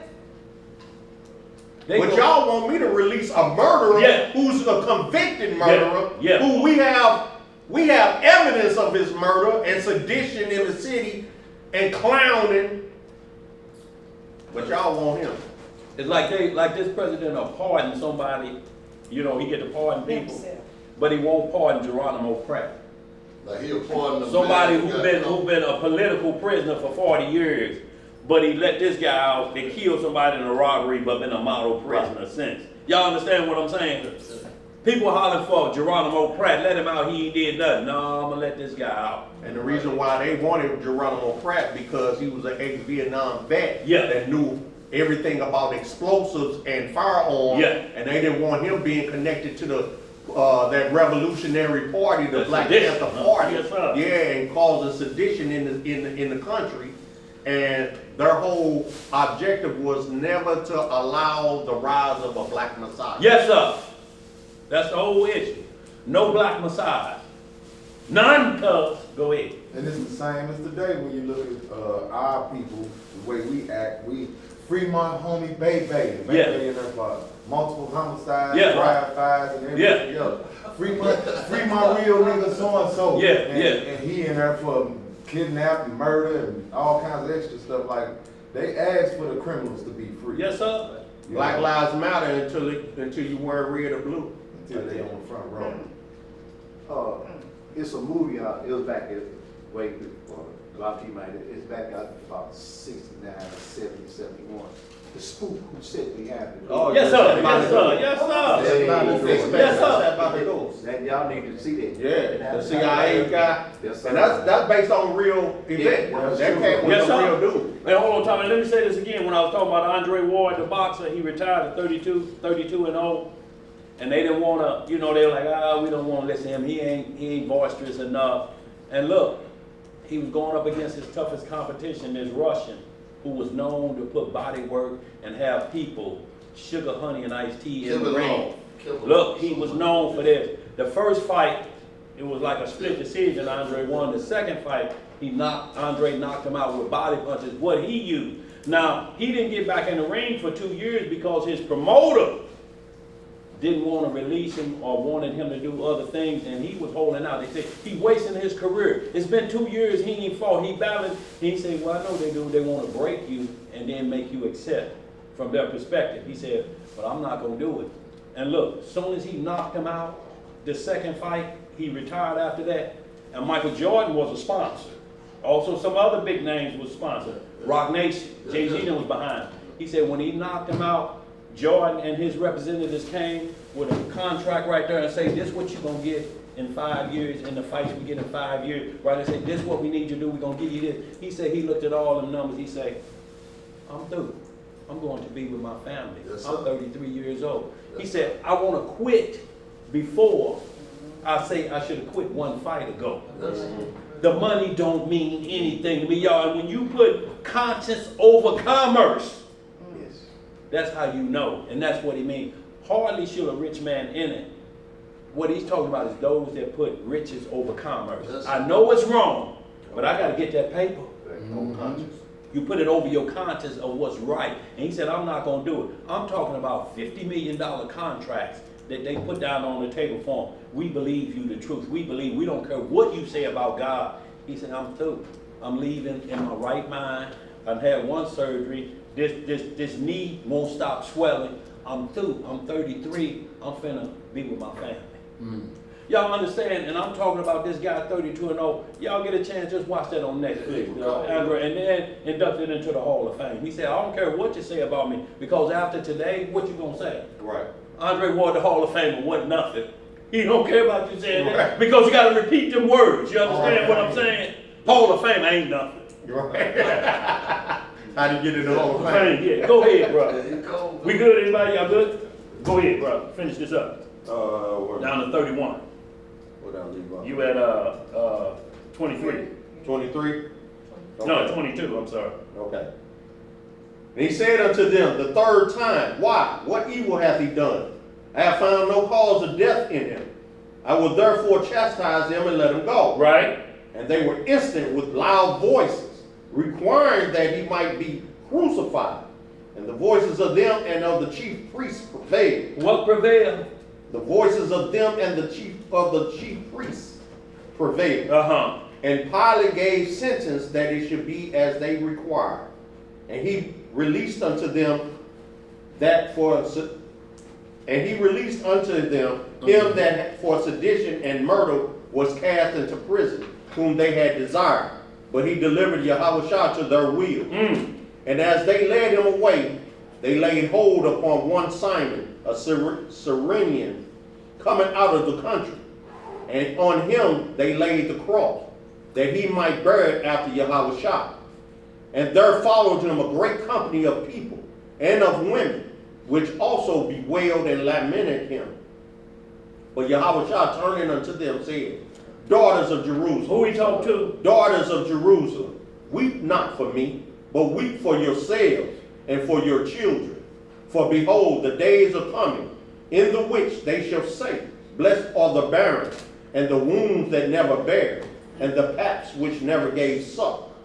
Then shall they begin to say to the mountains, Fall on us, and to the hills, cover us. And see, when he's talking about the times coming where it's going to be bad to be pregnant. Yeah. To have a baby is coming bad, because you ain't going to have no infant meal. You know, ain't going to be, you know, if you sick, you can't give them breast milk. Right. You know, he said, the times coming, weep for your children for the days that come. And so y'all, our prayer is always, Most High, you take me today, look out for my children, please. Look out for my family. Weep for your children. Rachel weeping for her children. I want y'all to understand this. The first time you see it is when we come out of Egypt. That's right. And Jeremiah. Rachel died before we went to Egypt, on the way. So what children is she weeping for? Right. And then it says again in Matthew 2, where Herod killed our children. We can hear again Rachel weeping for her children. And she's weeping again now. Yes, sir. Right Now all these babies are born under a veil of wickedness in the earth, where there's no good, there's no virtue, there's no morality in the earth right now.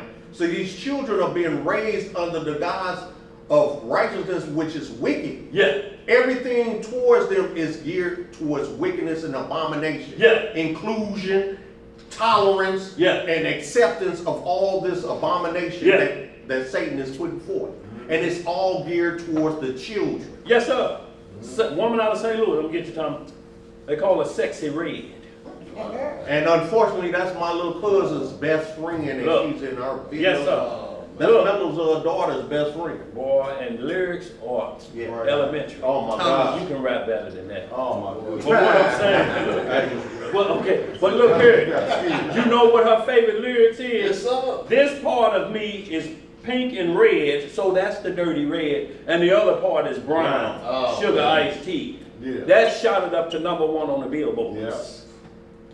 No rapping skills, it's just what's in the rap lyrics. That's right. What she wanted repeated by our children. Yeah. She going to school. From the STL. She in the schools with the little children. With the little children. Yeah. This is red as a strawberry, Great. my privates.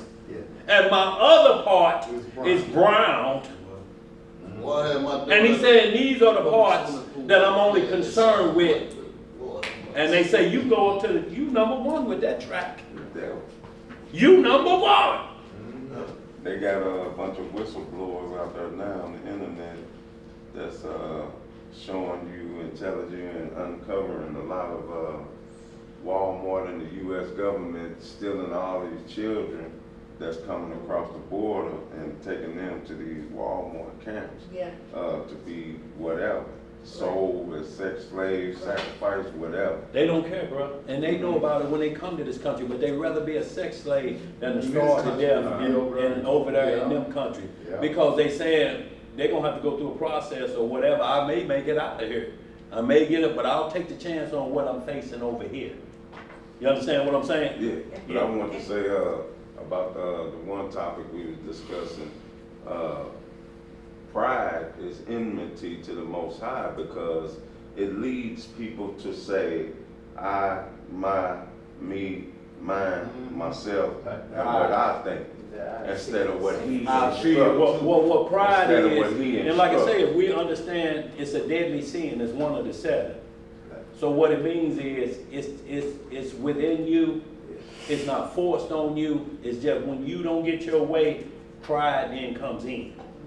See, that's why he explained to Lucifer, yeah, you beautiful, but that has nothing to do to make you think you can get at the Creator who made you as beautiful as you are.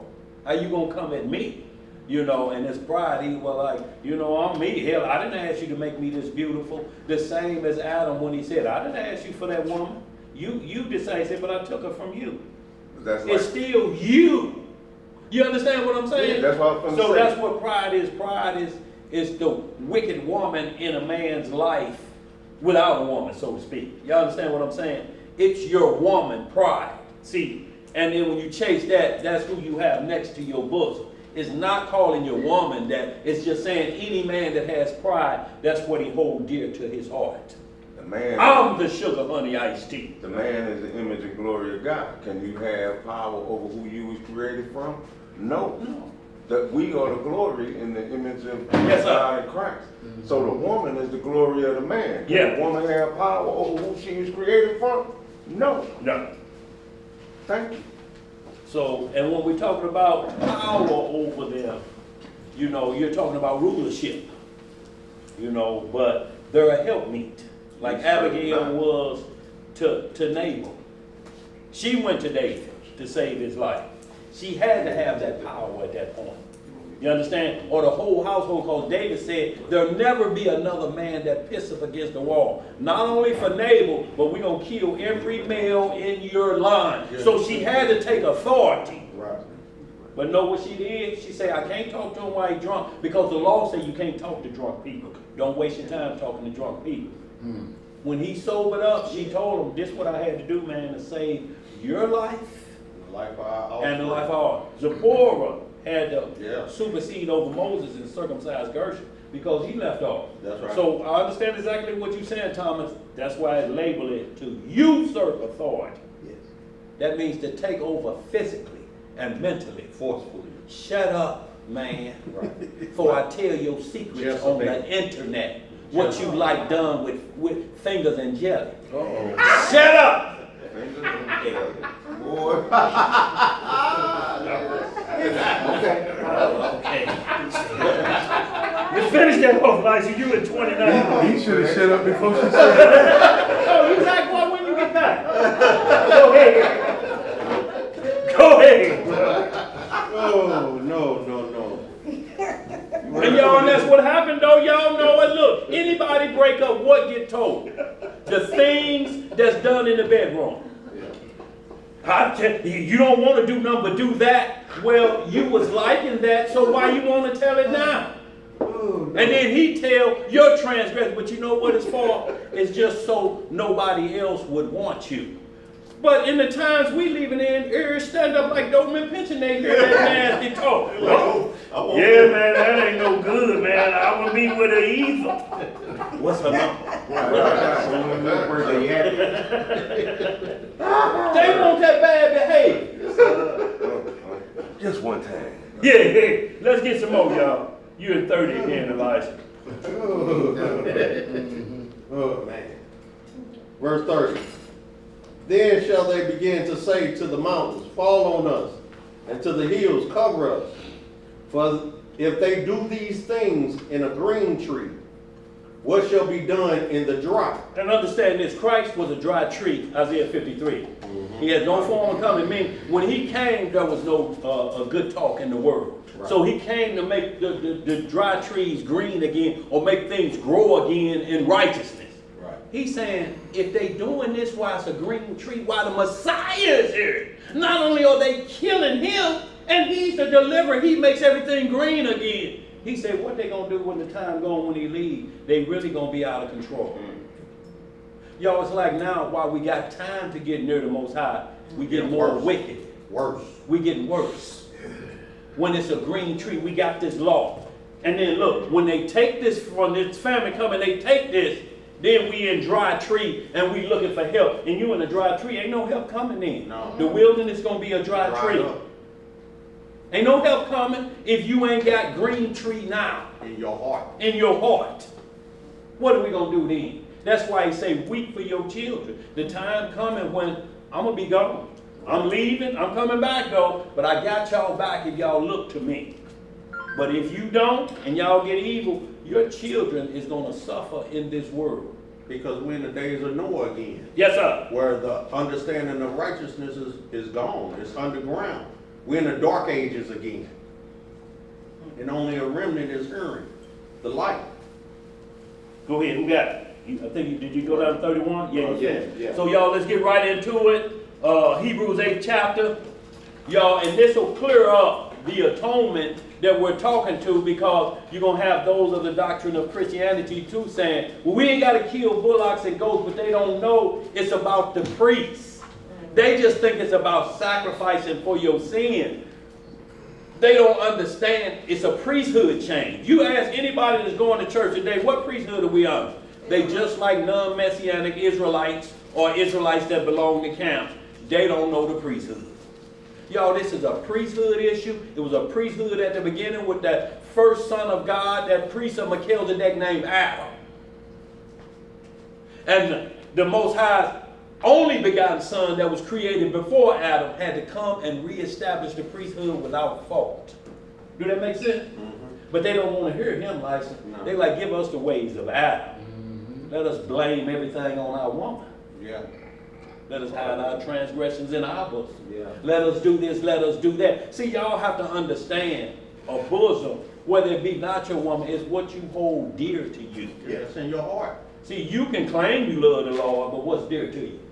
That's just lip service. Yeah. You understand what I'm saying? You can talk a good game. The bosom is what's in the heart. What's in the heart.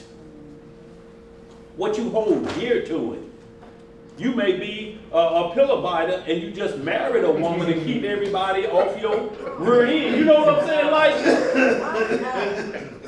that may be just to fool the people. But you don't want to do the commandments of God. You say, I'll fool them with marriage. Yeah. Hey, and a child. Noel Jones. and a child. You know what I'm talking about, bro. Yes, sir. And a child will have a child, but secretly. Late night pillow. I know a young lady that had 2 children by this secret pillow fight. And now he's full-fledged. He's the woman in a relationship now. Wow. But he's got 2 children. Yeah. Yeah. Yeah, poor thing. Yeah. Let's get it. Hebrews 8th chapter. Because it's yes, sir. Utter confusion. Yes, it is. Like, and one of them is a boy. There's a boy and a girl. But the mama is raising the children and the grandmama and everything, so they're keeping them mentally right, stable. But unfortunately, I mean, it's got to be hell for that little boy. You know, and when children have no filter. Right. So if them children, his little friends see his daddy, be like, hey man, so it's your daddy, man. Right. Your daddy look like your other mama. Right. Hebrews 8 and what? 8:1. Yo, and this is still switch of the priesthood, and this is about the atonement, y'all. All this go together. See, because you have to have somebody atoning. Who are the non-messianics atoning to? Who's going in the holies of holies for them? Nobody. Who going in for them? Let's get some more. Hebrews chapter 8, verse 1. Now these things which we have spoken, this is the sum. We have such an high priest who is set on the right hand of the throne of the majesty in the heavens, a minister of the sanctuary and of the true tabernacle, which the Most High pitched and not man. For every high priest is ordained to offer gifts and sacrifices. Wherefore it is of a necessity that this man have somewhat also to offer. For if he were on earth, he should not be a priest, seeing that there are priests that offer gifts according to the law. According to the what? Law. Who serve unto the example and shadow of heavenly things, as Moses was admonished of Yahweh when he was about to make the tabernacle. For see, saith he, that thou make all things according to the pattern showed to thee in the mount.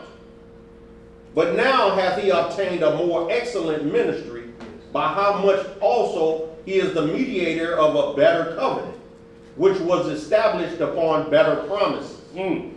For if that first covenant had been faultless, then should no place have been sought for the second. Y'all understand that? Look, it would be, look, and don't think he's talking about Aaron and then it's switching to Melchizedek. He's talking about Melchizedek having to switch to Aaron and then back, technically, because that was the beginning. Right. If Adam had done what he's saying, there'd have been no switch. Right. Go in. Verse 8.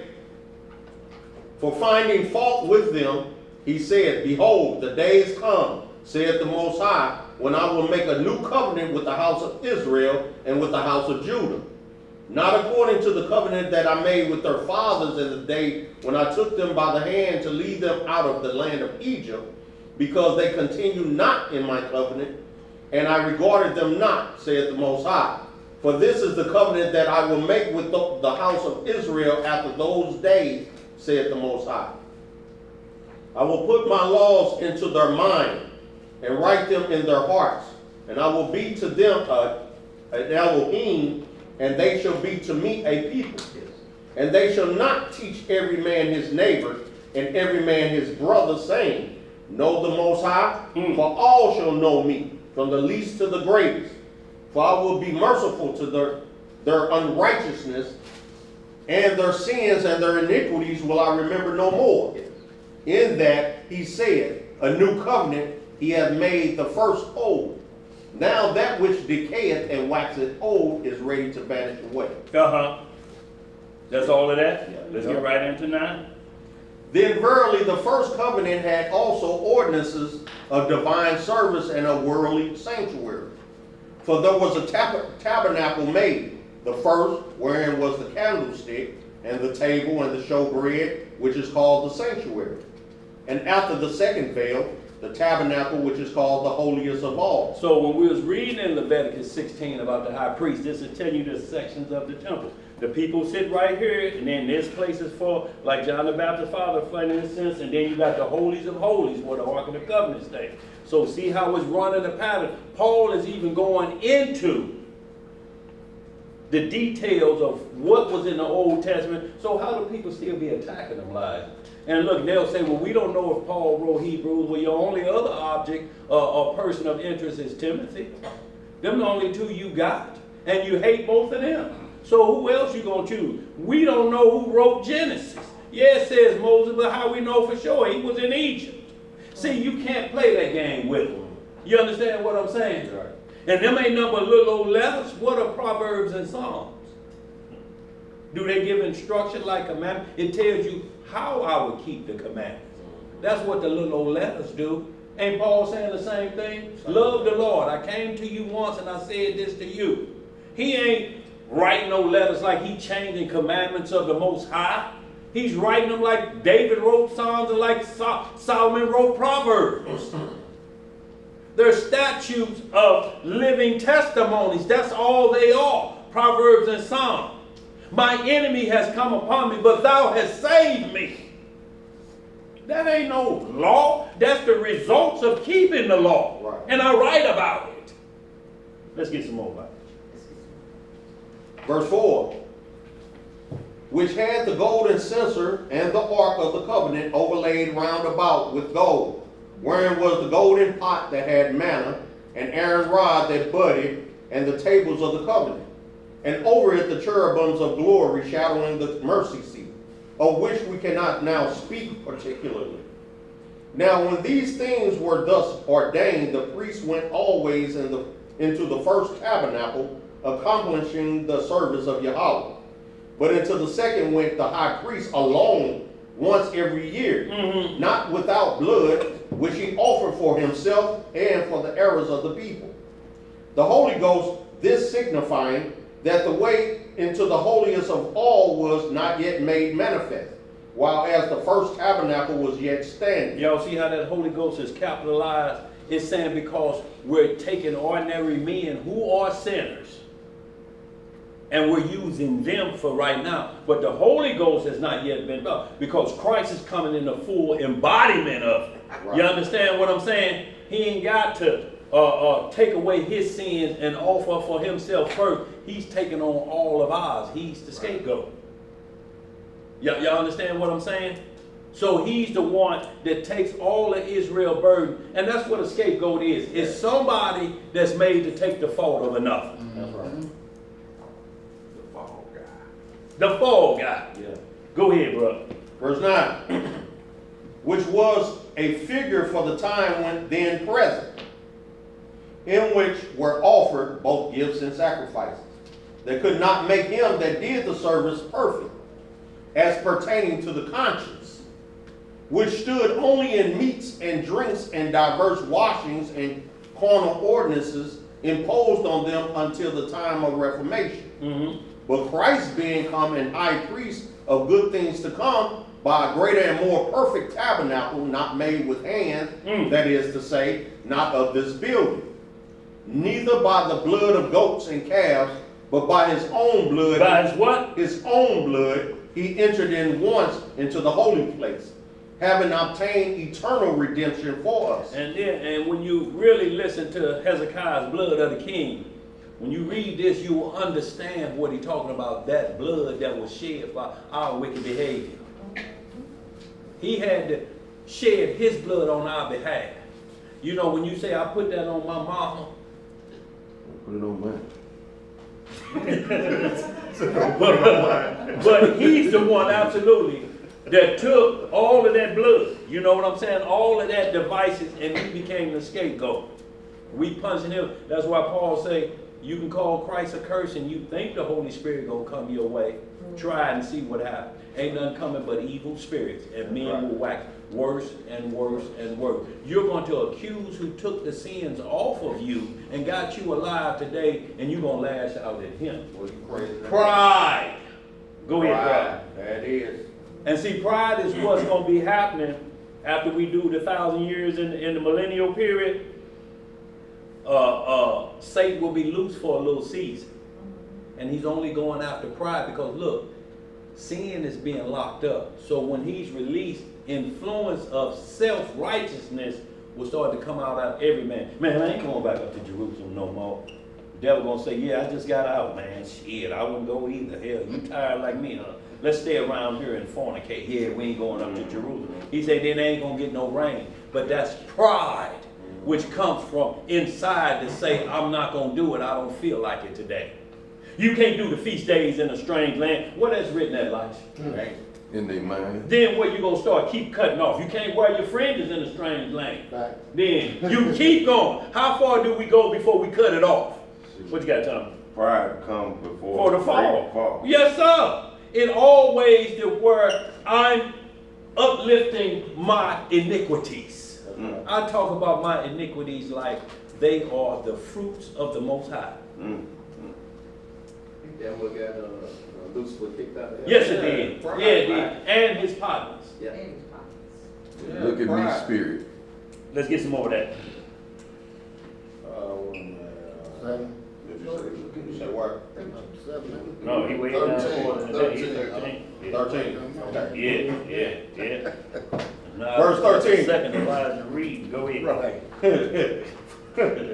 For the blood of bulls and of goats and the ashes of an heifer, sprinkling the unclean, sanctified to the purifying of the flesh. And that's what we were seeing in that Leviticus 16. He sprinkled 7 times on the people. You understand what I'm saying? He's saying this was what was the process that would cleanse you. If you don't believe in the Messiah, you got to have somebody like this 7 times. Doing it.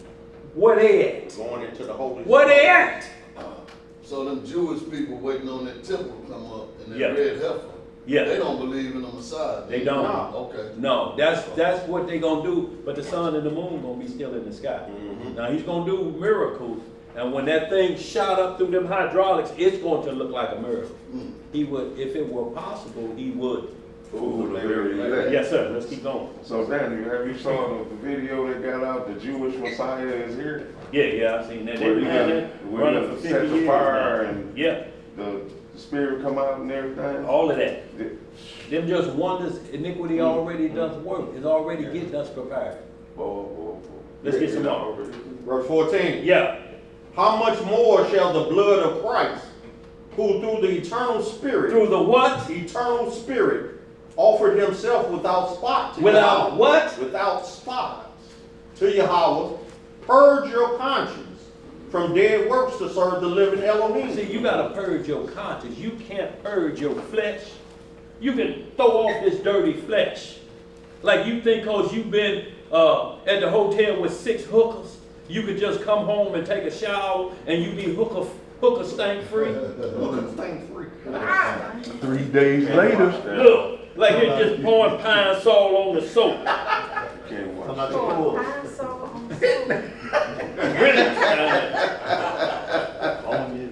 Bleach, whatever. Come on, looking like Barry Bonds. Boy, look there. What's the white boy that turned? Sammy Sosa. Sammy Sosa. Yes, sir. Go ahead, bro. Sammy Sosa, man. Sammy Sosa. Go ahead, bro. Wash his color off. Go ahead, bro. Oh, my. Oh, man. I keep losing myself. 14 again. Okay, I'm at 15. Okay. And for this cause, he is the mediator of the New Testament, that by means of death, for the redemption of the transgressions that were under the first testament, they which are called might receive the promise of eternal inheritance. For where a testament is, there must also of necessity be the death of the testator. So, see, this is the deal. You can talk about all you want, but ain't none of them gonna lay down and give their life for the nation. No. They milking the nation, ain't they? Yeah. Who gonna stand up for the nation right now? I die for this people. I die for this people. Where they at? No man should. Ain't nobody in that line. Boy, look here, that line is short. You drawing short straw. 3 out of 10 now. Right. Especially you knowing the wickedness of this people. That's what I'm saying. Yeah, we don't have the mercy or the grace Yeah. or sense to step up and do that. No. Without mercy. Man, I love them, but give my life for them? Right. Hell no. Go ahead, boy. For a testament is of force after men are dead. Uh-huh. Otherwise, it is of no strength at all while the testator liveth. Whereupon neither the first testament was dedicated without blood. For when Moses had spoken every precept to all the people according to the law. Y'all see precept, rule of law?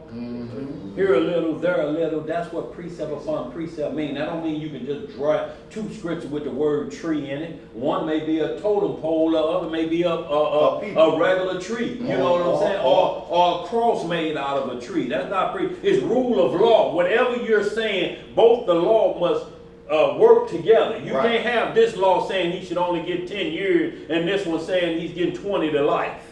They must work together if it's about that crime. Right. Let's get some more. For when Moses, 19, for when Moses had spoken every precept to all the people according to the law, he took the blood of calves and of goats with water and scarlet wool and hyssop, and sprinkled both the book and all the people, saying, this is the blood of the testament which Yahweh hath enjoined unto you. Yes, sir. Moreover, he sprinkled with the blood both the tabernacle and all the vessels of the ministry. And almost all things are by the law purged with blood. Please read that again. And almost all things are by the law purged with blood.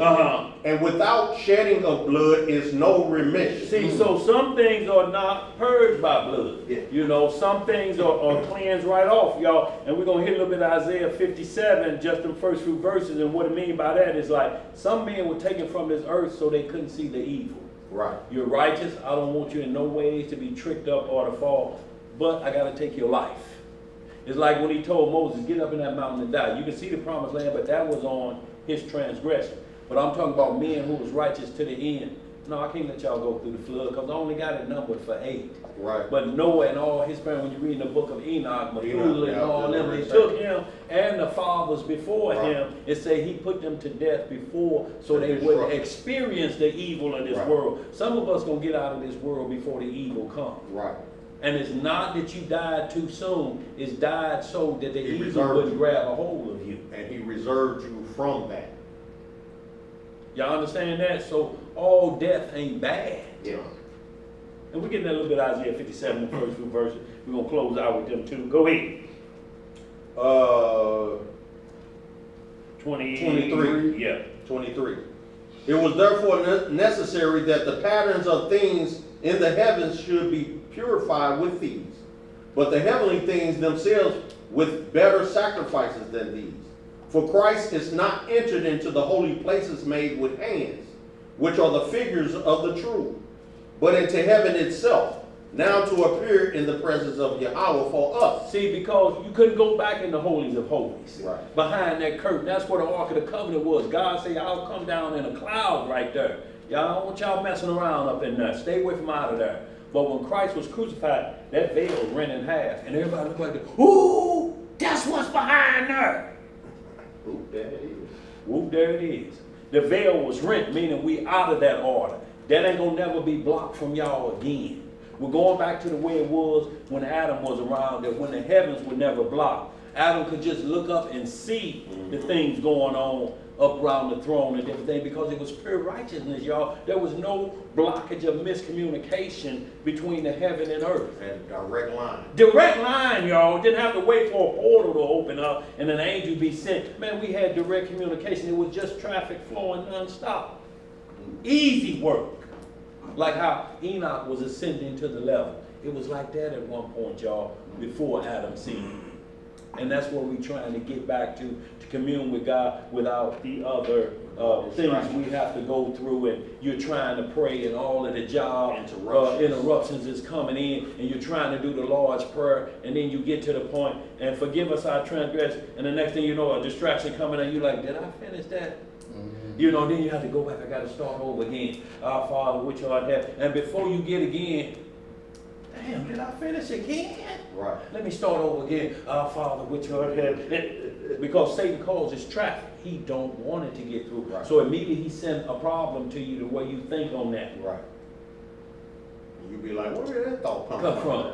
It sounded like a little Out of the blue. So, let's get some more.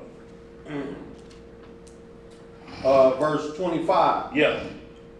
Nor yet that he should offer himself often, as the high priest entered into the holy place every year with blood of others. For then must he often have suffered since the foundation of the world. But now once in the end of the world hath he appeared to put away sin by the sacrifice of himself. And as it is appointed unto men once to die, but after this the judgment. So Christ was once offered to bear the sins of many, and unto them that look for him shall he appear the second time without sin unto salvation. That's it. Excellent. Thank you, Tubai. Yeah, Tubai gave me that scripture, so we're getting at Isaiah 57. It's going to match up perfectly. Chapter 10. Okay. Y'all, then we're going to get into Isaiah 57, a few verses, and Isaiah 58, we're going to close on out and take any questions. We're pretty good, y'all. We'll be right on time. Should be. The book, The book, 1 of Hebrews, chapter 10 and verse 1. For the law having a shadow of good things to come, and not the very image of the things, can never with those sacrifices which they offered year by year continually make the comers thereunto perfect. For then would they not have ceased to be offered, because that the worshippers once purged should have had no more conscience of sin. That's right. But in those sacrifices there is a remembrance again made of sins every year. For it is not possible that the blood of bulls and of goats should take away sin. Therefore, when he cometh into the world, he saith, sacrifice and offering thou wouldest not. Yes, sir. But a body hast thou prepared me. In burnt offerings and sacrifices for sin thou hast had no pleasure. Then said I, lo, I come in the volume of the book. Yes, sir. It is written of me, to do thy will, O Yah. Above, when he said, sacrifice and offering and burnt offerings and offerings for sin thou wouldest not, neither hadst pleasure therein, which are offered by the law. Yes, sir. Then said he, lo, I come to do thy will, O Yahweh. He taketh away the first, and he may establish the second, by the which we are sanctified through the offerings of the body of Yahweh Shah Mashiach once for all. Once for all. One time. And every priest standeth daily ministering and offering oftentimes the same sacrifices, which can never take away sin. Which can never take away sins. Y'all understand that? Because for one, the person that's sacrificing the bullocks and goats for you had to be in good shape. Right. First to get his out of the way, and then yours. So you had to trust that this individual was doing what he was supposed to do, but you don't know what he was doing in the dark. Samuel didn't know what his sons was doing. No. Taking bribes. Aaron didn't know. Aaron didn't know his two sons got put down. Strange incense. Burning strange incense to Baal. Y'all understand? We light incense, but it's to the Messiah. And look, y'all, and not to believe anything like people talk, well, you ain't never supposed to. Yeah, we understand that the cannabis is good, but you ain't supposed to smoke it. Well, how are we supposed to do it? You got any instructions how we put it on a salad? You got instructions how we put it on a hamburger? But this is why, the reason I'm saying that is because in the holies of holies, all these incense burning, do you think any of that smoke is going up his nostril and into his lungs? No. Can you sit in it? Okay. Can you sit anywhere? It's something called secondhand smoke. Yeah. You ride in a car and everybody's smoking except you. But the thing is, You understand what I'm saying? Like, it's coming into your lungs through your nostrils. What are you talking about? But the bottom line, at the end of the day, consumption is consumption, regardless of how you take it in. Yes, sir. Whether it's through eating, through smoking, through whatever, it's still in your system. Yeah. So even if you say it's illegal, it's not proper to smoke it, well, you need to eat it or burn or use it as a tea. You're still consuming it. Yeah. It's still in your system. Now, how effective or how fast it gets in your system may be the case. Yeah. Now, it may be slower by this way versus that way. Don't matter. It's still in your system. Yeah. Consumption is consumption. If we're not to eat pork, but you can handle it, but it's not for consumption. Yeah. Now, me playing with a football is not me consuming it, taking it into my system. Boy, look here. It can get in your pores, though, dogs. When you're sweating out there on the field. Sweat like a Pig swine. skin. It gonna do what? What else is getting in your pores? Yeah, then? boy, look here. Swine sweat. If we want to go, we want to be swine. That says on you, boy. That sounds Come on, man.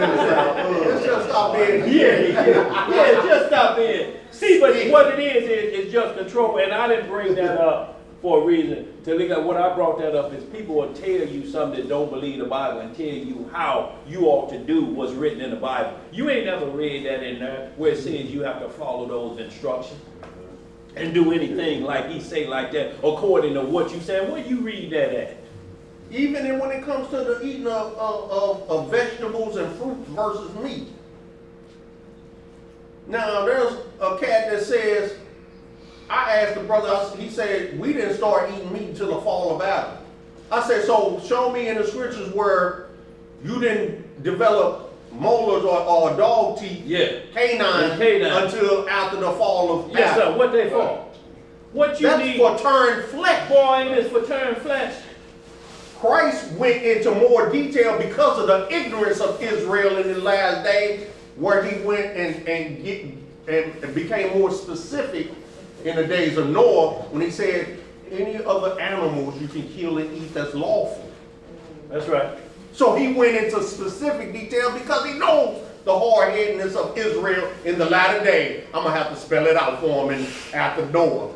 I see I'm going to have, because they still going back to the garden talking about there was no eating of meat. What was the purpose of all these animals? And what was the fall? And what caused the fall? Was it eating meat that caused the fall?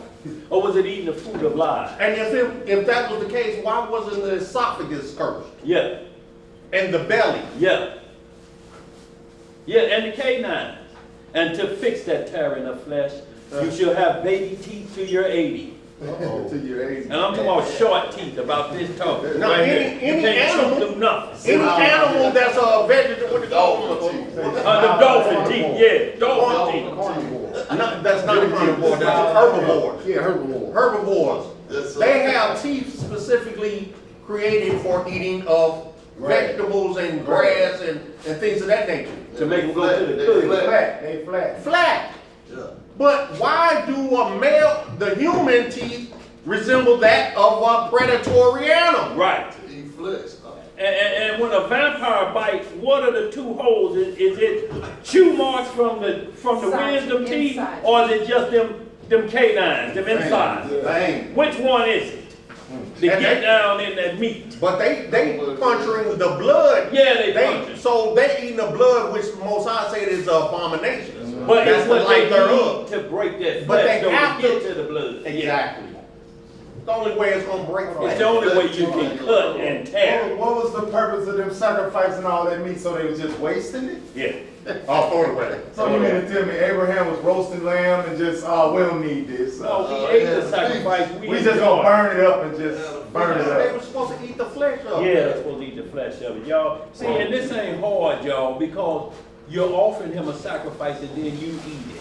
Yeah. You know, and it's righteous sacrifice. But when you're looking at it only from sinning, then you never understand sacrificing the Most High. Obedience, and then you sacrifice. Not sacrifice and get obedience. That's ass backwards. Let's catch up, y'all, because we ain't got long. I want to hit that Isaiah 58. Go ahead. Back in the book of Hebrews chapter 10, and we're in verse 12. Yeah. But this man, after he had offered one sacrifice for sins forever. How long? Forever. Sat down on the right hand of Yahweh. Yeah. From henceforth expecting till his enemies be made his footstool. For by one offering he hath perfected forever them that are sanctified, whereof the Holy Ghost also is a witness to us. For after that he had said before, this is the covenant that I will make with them after those days, saith the Most High. I will put my laws into their heart. Yes, sir. And in their minds will I write them. And their sins and iniquities will I remember no more. Boy, who want that? Who want that? Them iniquities remember no more. Lord, you done forgot about it. Go ahead. I ain't forgot about it. Verse 18. Yeah. Now where remission of these is, there is no more offering for sin. Having therefore, brethren, boldness to enter into the holiest by the blood of Yeshua. Yes, sir. By a new and living way, which he hath consecrated for us, through the veil that is to save his flesh. Yes, sir. and having an high priest over the house of Yahweh. Let us draw near with a true heart in full assurance of faith, having our hearts sprinkled from an evil conscience, and our bodies washed with pure water. See, with pure water. See, our hearts were sprinkled from an evil conscience. That's what Aaron was doing. That was what the sprinkling 7 times was, to clear that conscience. You know, but he wasn't pure. Y'all understand what I'm saying? But now, read that verse again. Verse 22. Yeah. Let us draw near with a true heart and full assurance of faith. So, not with a heart that, well, man, he's supposed to go in there and sacrifice for us, man. When he come out of there, man, I'm going right back over there to do what I was doing. See, that's not a pure heart. You know he had to do that, and they kind of erased a few sins, but you're not concerned that this man would have to do that, or a beast would have to be killed on your behalf. It's not a pure conscience. You understand what I'm saying, bro? Right, yeah. It's just, well, they got to do it anyway. Mm-hmm. But no, you ain't going to play with the side like that. Go ahead, bro. From an evil conscience, and our bodies washed with pure water. Let us hold fast the profession of our faith without wavering, for he is faithful that promised. And let us consider one another to provoke unto love and to good works, not forsaking the assembling of ourselves together. Y'all see that again? Read that again, bro. 24 to 25. Yeah. And let us consider one another to provoke unto love and to good works, not forsaking the assembling of ourselves together, as the manner of some is, but exhorting one another, and so much the more as ye see the day approaching. So we can't forsake hanging out together. We can't just put it off because if your mindset is twisted up. We got to practice this because that's what the kingdom is. It starts out at 1,000 years. If you can't be in around a comfortable space for a weekend, what the hell is you going to do with 1,000 years? Right? You ain't coming.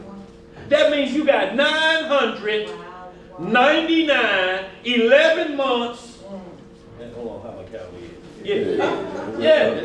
For the weekend.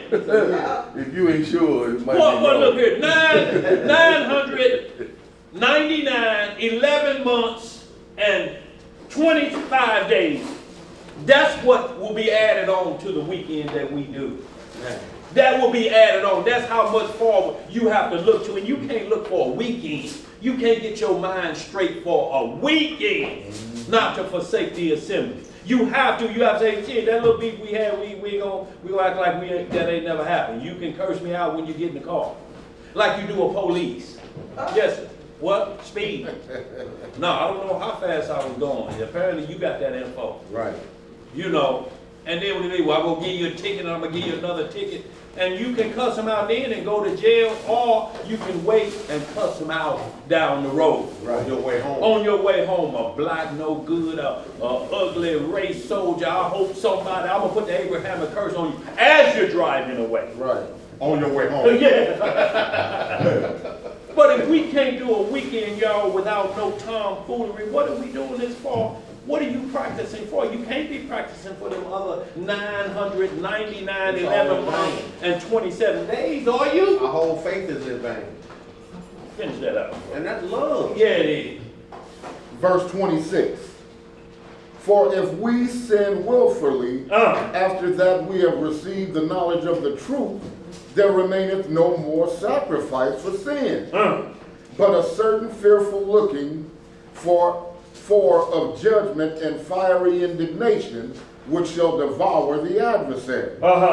He that despised Moses' law died without mercy under 2 or 3 witnesses. So what they died without? Without mercy under 2 or 3 witnesses. See, if we were still under Aaron, all this foolishness would stop. Oh, yeah. Them false prophets out of New York making false prophets, got people up on the roof in 2000, that would be over.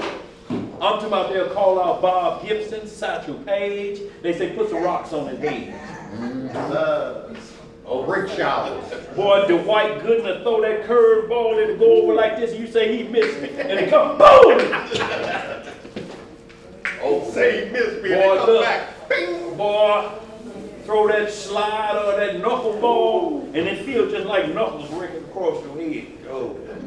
When you talking about multiples of, Boy, look here. at the I'm same talking about time. straight shooters would throw them rocks and put you to death. They're called Bob Gibson. Boy, put you down. Look, they put you down in a hole where they could throw like this at an angle, throw down. Man. Your aim is better when you're throwing down like that. Yes, sir. Petro Page pitched a double game no hitter.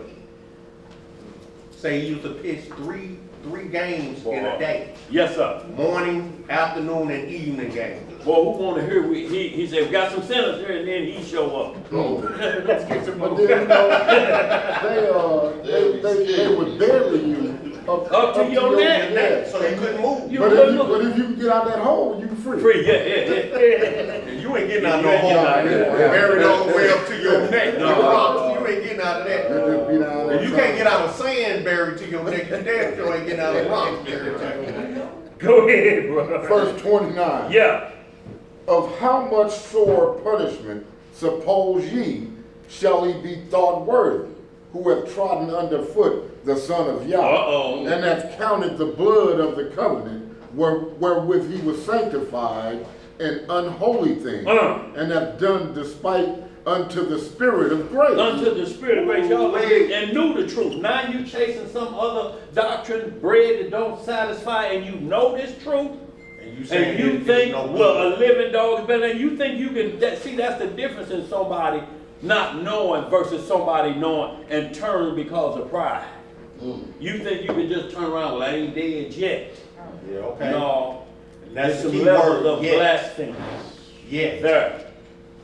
Because he say, if you teach men to not do the law, Yes, sir. you shall never or be the last one to get in the kingdom. But he said if a brother entice you to worship Worship, another boy, god, boy, look here. you should be the first one to put your hands on them and kill them. Yeah. Then the rest of the people. Man, go serve who? Come on. Buddha. The hell is that? Buddha. Buddha Jackson? No, not him. It's a god over there in India. Oh no, nigga. Let me massage your neck. Real proper. Go ahead. Verse 30. Yeah. For we know him that hath said, vengeance belongeth unto me. Yes, sir. I will recompense, saith the Most High. And again, the Most High shall judge his people. It is a fearful thing to fall into the hands of the living Elohim, but call to remembrance the former days, in which, after ye were illuminated, ye endured a great fight of affliction. Yes, sir. I thought it said flight in my version. Verse 33. Yeah. Partly, whilst ye were made a gazing stock both by reproaches and afflictions, and partly whilst ye became companions of them that were so used. Yes, sir. For ye had compassion of me in my bonds, and took joyfully the spoiling of your goods, knowing in yourselves that ye have in heaven a better and an enduring substance. Cast not away therefore your confidence, which hath great recompense of reward. For ye have need of patience. What we have need of. Ye have need of patience, that after ye have done the will of Yahweh, ye might receive the promise. For yet a little while, and he that shall come will come, and will not tarry. Now the just shall live by faith. But if any man draw back, my soul shall have no pleasure in him. But we are not of them who draw back unto perdition. Unto what? Unto See, perdition. that's the key word, perdition. Perdition is on the other side of paradise, on the third level of heaven. That's perdition. It said Judas Iscariot went to perdition. Men can talk perdition upon themselves. Man, ain't nobody hearing nothing about no Messiah. He don't even exist. But yet your birth is off of, your birth date and how you record time is off of him and when he was born. So who are you really getting your time from? Who was that born on that time? How you know you in the year of our Lord 2023? You don't know what How you know? Gee, you know what I'm saying? We almost at 24. You know what I'm saying? Just don't be messing with me, boy. I'm Like that, you know my memory ain't like it used to be. What you got back there? But y'all understand what I'm saying? Who else you gonna put that title on? Right. For the time you gonna take, well man, this is the time from when Pharaoh was born. Or this is the time when Buddha was born. No, it's the Messiah. Right. Now you can play them games all you want and keep making people think we talking about some white man with blonde hair and blue eyes. If it was a black man with woolly hair and red eyes and he was not the son of the Father, the only begotten Son, we don't care about him either. No. We ain't on no color doctrine. No. We're on the Holy Spirit doctrine. That's right. That's right. Let's get some more. Oh, you that niggas was- black Christians. That's Well, all. cool. Cool. Yes, we are black Christians, not black Christianity-isms. That's right. It's a difference. Black Christ followers. That's what Christian means, a Christ follower. Christianity is a follower of Nero Caesar and the council of what? Nicaea. Nicaea. It has nothing to do with a Christ follower, because in the Bible twice it say, don't be offended if somebody call you a Christ follower. You shame of that? What you shame about? No. How you gonna be ashamed of the Messiah that died for your sins, and you ain't ashamed of some Negro giving false prophecy? And you still hold him in high esteem and a jump to attention when he walk in the room. No. Full of. Pop that nigga with a rubber band. Yes, sir. Verse 39. Yeah, see how he hollered in public. Sound like Prince. Ooh, ooh. You like, that ain't no high priest. Go ahead. That nigga just high. Pop him with a bang. Yeah, go That nigga ahead. just high. Verse 39. Yeah. But we are not of them who draw back unto perdition, Yeah. but of them that believe to the saving of the soul. To the saving of the what? Of the soul. Not of the flesh, y'all. Drawback is trying to save their flesh. That's right. That's why they go into flesh-saving teachings. Y'all understand that they think they can actually make this live through eternity. And yet everybody that taught them, or all the literature they read, they in the grave. Dead niggas. This white man got a pig caught yesterday. Well, Sold in his chest. yeah. Yeah, But he didn't last too long. That pig say, I have enough of this. We gonna oink on out. Yeah, he oinked on out of it, didn't he? Isaiah 57. What you got there? You gonna read 11? 11. No, we ain't going to 1 11. through 4. You go ahead and do 11 for homework. We just got to get into what we want to do with our high priest. See, 11 is getting into faith of the saints that believed in that high priest. We just want to get the understanding that everything is concerning our high priest. Yes, sir. Not a priest of the Pharisees or the Sadducees that's round and walking around the table, but Christ Yahushua, locally known as Jesus the Christ, born of a virgin. That's right. If you want to understand that, then you spinning your wheels and you're going to have a different high priest, because they're going to talk you out of this one. But yet they're going to sneak and try to grab bits and pieces of it, you know, and hope you don't see the difference. It's a sleight of hand move. 3 card mind. It's a Jedi mind trick. Let's get some more, y'all. Where we at? Let's get Isaiah 57, the first few verses. 1 through 12. Right? Yeah, and then, y'all, this is just, and Tuba, he called me, going through what handling his business. That other scripture I wanted was Wisdom of Solomon, so we're going to match that up, which is Isaiah 57. And y'all write that down as your second witness. And then when you get into the Wisdom of Solomon, you write Isaiah 57 down. So now you have your 2 witnesses line upon line, precept upon precept, you know, because they're talking about the same exact subject matter. Exactly. Wisdom of Solomon what? 4, 10 through 15. We're going to hit that right after this. And we're going to close out with Isaiah 58, because those are the requirements of the Lord when he called for fast or peace. The book of Isaiah, chapter 57 and verse 1. Yes, sir. The righteous perisheth, and no man layeth it to heart. Y'all see that? Read that again.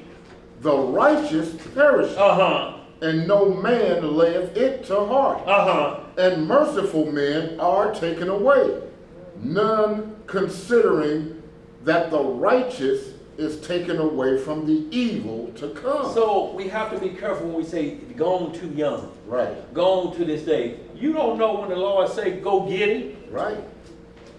He too young. Well, if he stay around, when he get old, he may be an old fool that doted.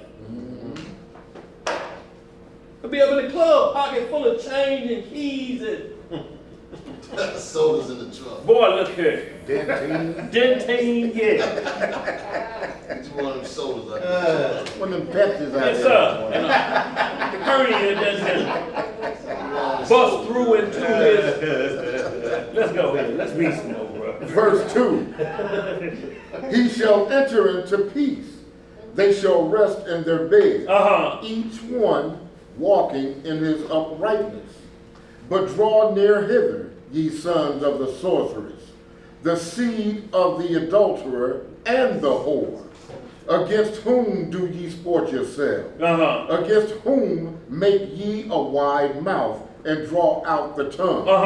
Are ye not children of transgression, a seed of falsehood? See, so now he talking to this group. You like to chase soothsayers, you know. And you notice that all these little youngsters on these social media is licking their tongue out and What's with that? It's satanic. It's all part of Satan. Yeah. Satanism. Yeah. It's a sign of sexuality. It's a sign of what they want to do to you or you do to them. So they lick out the tongue. And I'm telling you, some on board, look, they can lick their chest, you know, and some lick their eyebrow.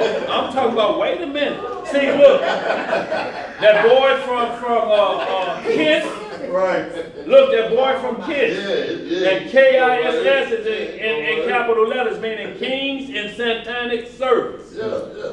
That one boy they say had, what, 9-inch tongue? And he was known for that. The only problem, men was pushing the women out of the way at the front of the stage to get to them. I'm talking about, what does that mean? You stick out a tongue that long? Men wanted one like boy, that. look here. So y'all, those are just signs of fornication. If you listen to my record, this is what you may get from me. Y'all, and that's what they do, and that's a sign for it.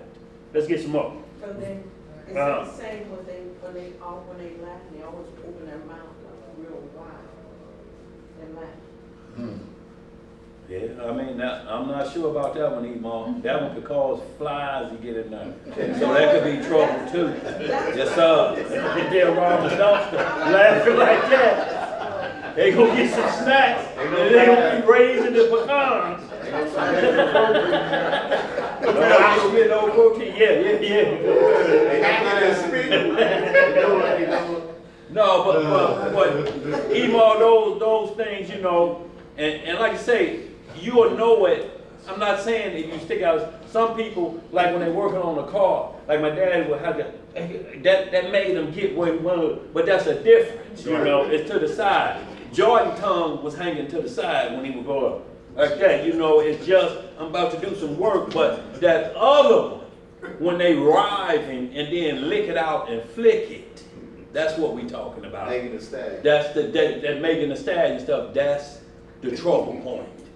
That's when it's a whole different thing. I ain't working, you know. Some people it's just a reaction or a reflex that people do when they working on trying to unloosen something tighter and things of that nature. But there are people who actually just take photos licking their tongues out. Yeah, like you ain't never seen Jordan going to the hole flicking his tongue. Flick, it. Dunk on your neck. Flick, as you walking by. Go to the side, almost like he gonna bite his tongue off. And you see it more now. You see it more. Yeah, because the whole earth is given into the hands of the wicked. But when you see a man working hard, he got the tongue to the side, it's just what he does to get his strength. Concentrate. Like you'll see some people that's trying to do something real hard, they make a certain face. My brother used to make this certain face, and I used to bust out laughing. I'm like, why you make that face every time? He's like, man, leave me alone, man. I'm trying to think too hard. Man, I'm trying to get it off. I say, but you make this funny face, man, every time you do it. But some people stick their tongue out, you know, and just get them to the side. It may just be that extra they need, that torque. It's that extra torque they need. Go ahead, bro. Verse 5. Yeah. Inflaming yourselves with idols under every green tree, slaying the children in the valleys under the clefts of the rock. Among the smooth stones of the stream is thy portion.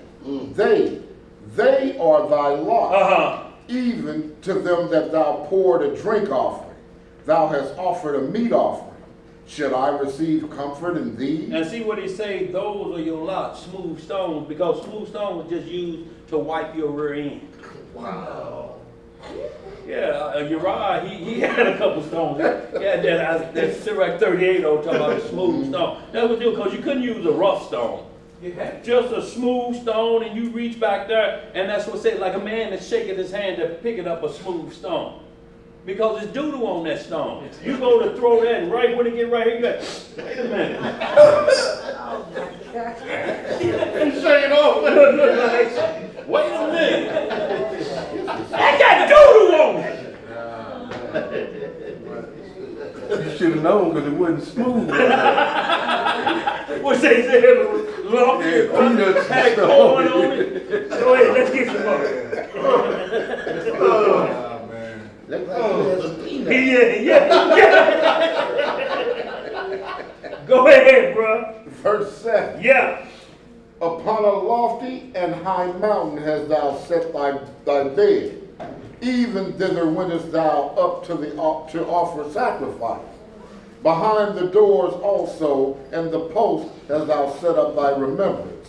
For thou hast discovered thyself to another than me, and art gone up. Thou hast enlarged thy bed, and made thee a covenant with them. Thou lovest their bed where thou sawest it.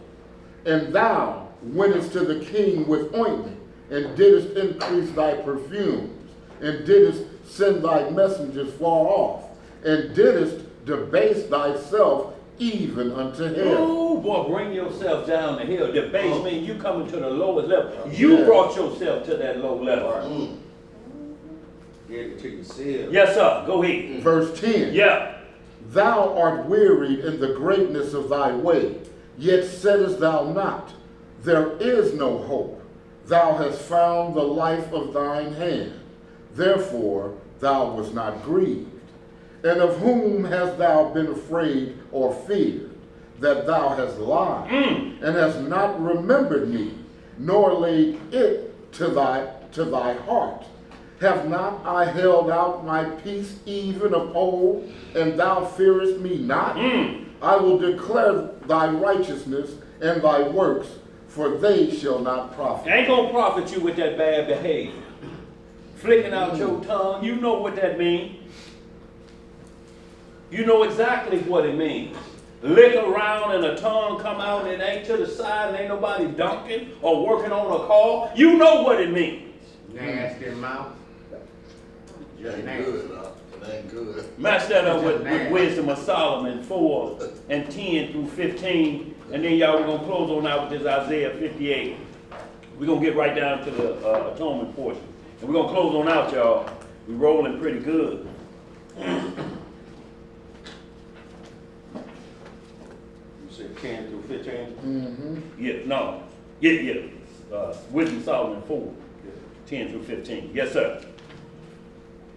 And y'all, this is what we're talking about, the first 5 verses that said, righteous men are taken so that they won't see the evil. And we have to understand that if you know somebody that, man, he been working, man, he gone, this so man, just gone too. So you're questioning the Lord, are you?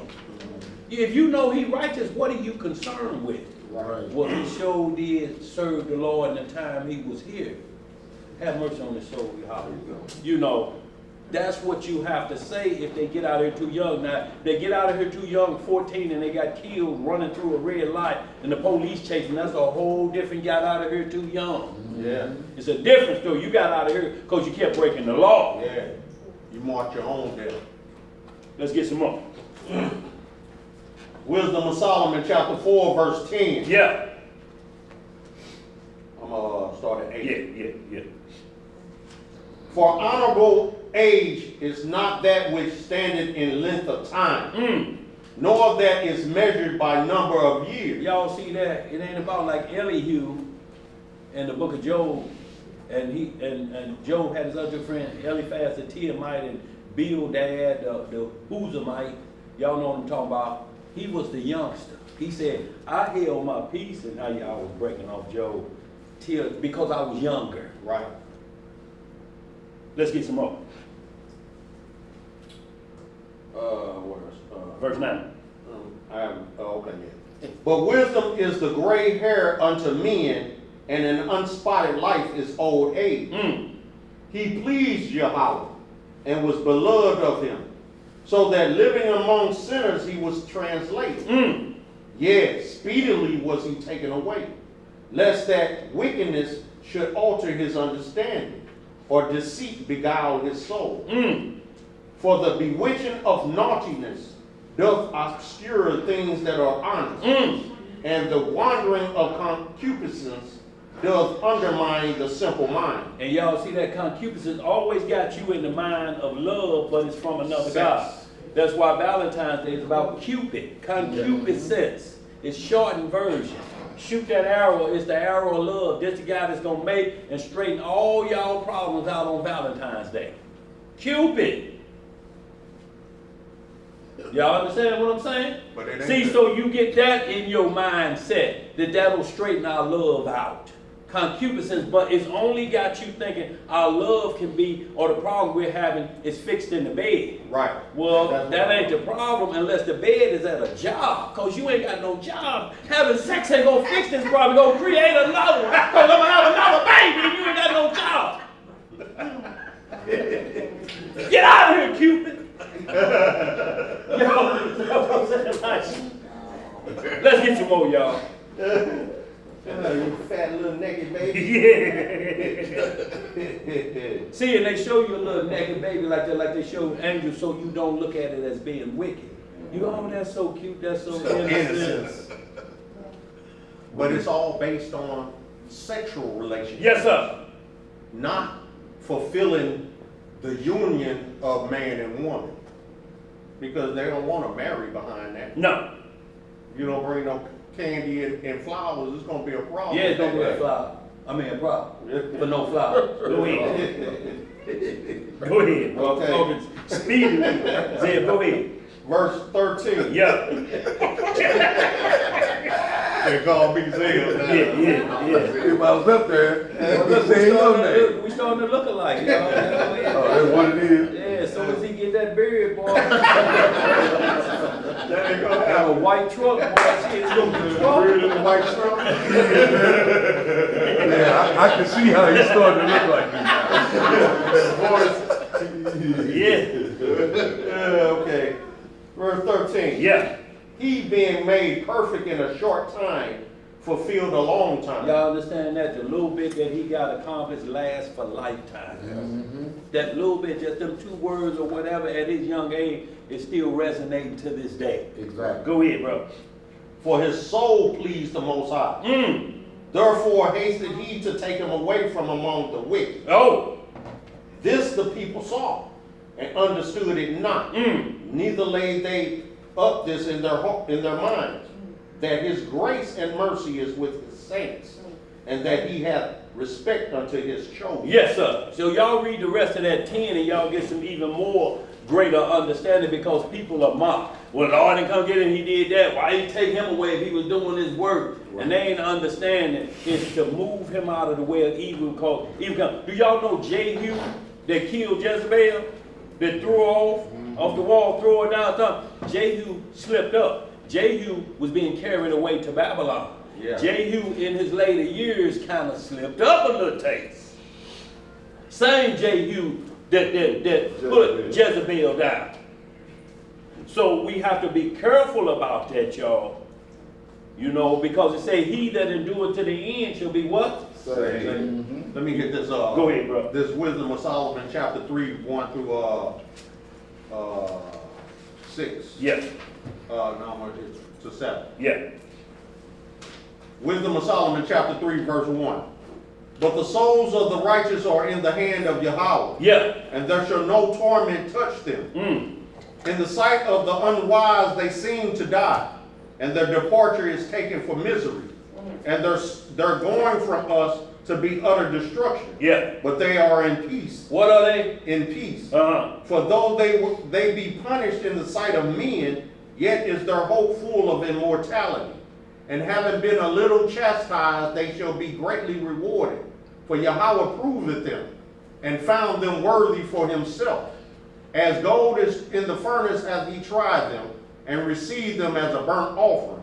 And in the time of their visitation they shall shine, and run to and fro like sparks among the stubble. They shall judge the nations, and have dominion over the people, and their Elohim shall reign forever. Yes, sir. Like Isaiah putting a log and sawed in half. Peter hung upside down on a cross, crucified upside down. These type of things, you know, that happen to saints of the Most High. What you got back there? And we're going to get into Isaiah 58. We're going to close out. Go ahead, bro. What you got? Yeah, I just answered the question though when he read verse 1. Because I was wondering if good people die, Yeah. they die like, you know, a bad death. But you just But the read saints, verse 1 a and lot of said they saints, won't be tormented. Yeah, that's the key, bro. Now, But see- it seemed like the prophets, you know, was tormented. but it says, but remember what it says. It says, in the sight of men, it seemed as though they died in torment. But they are at peace. Yeah. Because they died. Remember when Isaiah was sawed in half, he didn't cry or utter a word. Yeah. He was in a trance state. Yeah.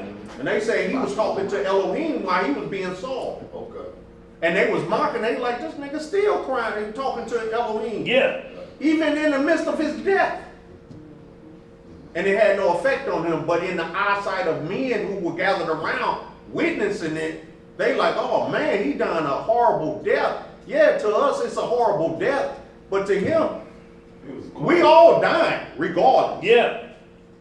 How we die may seem unreasonable to others, but for the saints and for Elohim, it's all righteous.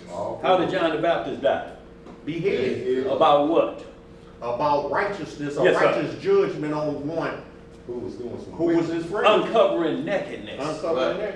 of his brother and his niece. Yeah. And he wasn't gonna put him to death. But remember The the souls woman of he was hanging Right. with his sister-in-law. Yeah, she She the wanted one it. said it. But he was sorrowful to have to Yes, do sir. it because he had made a decree before all the people. So he had to be done because he was the king.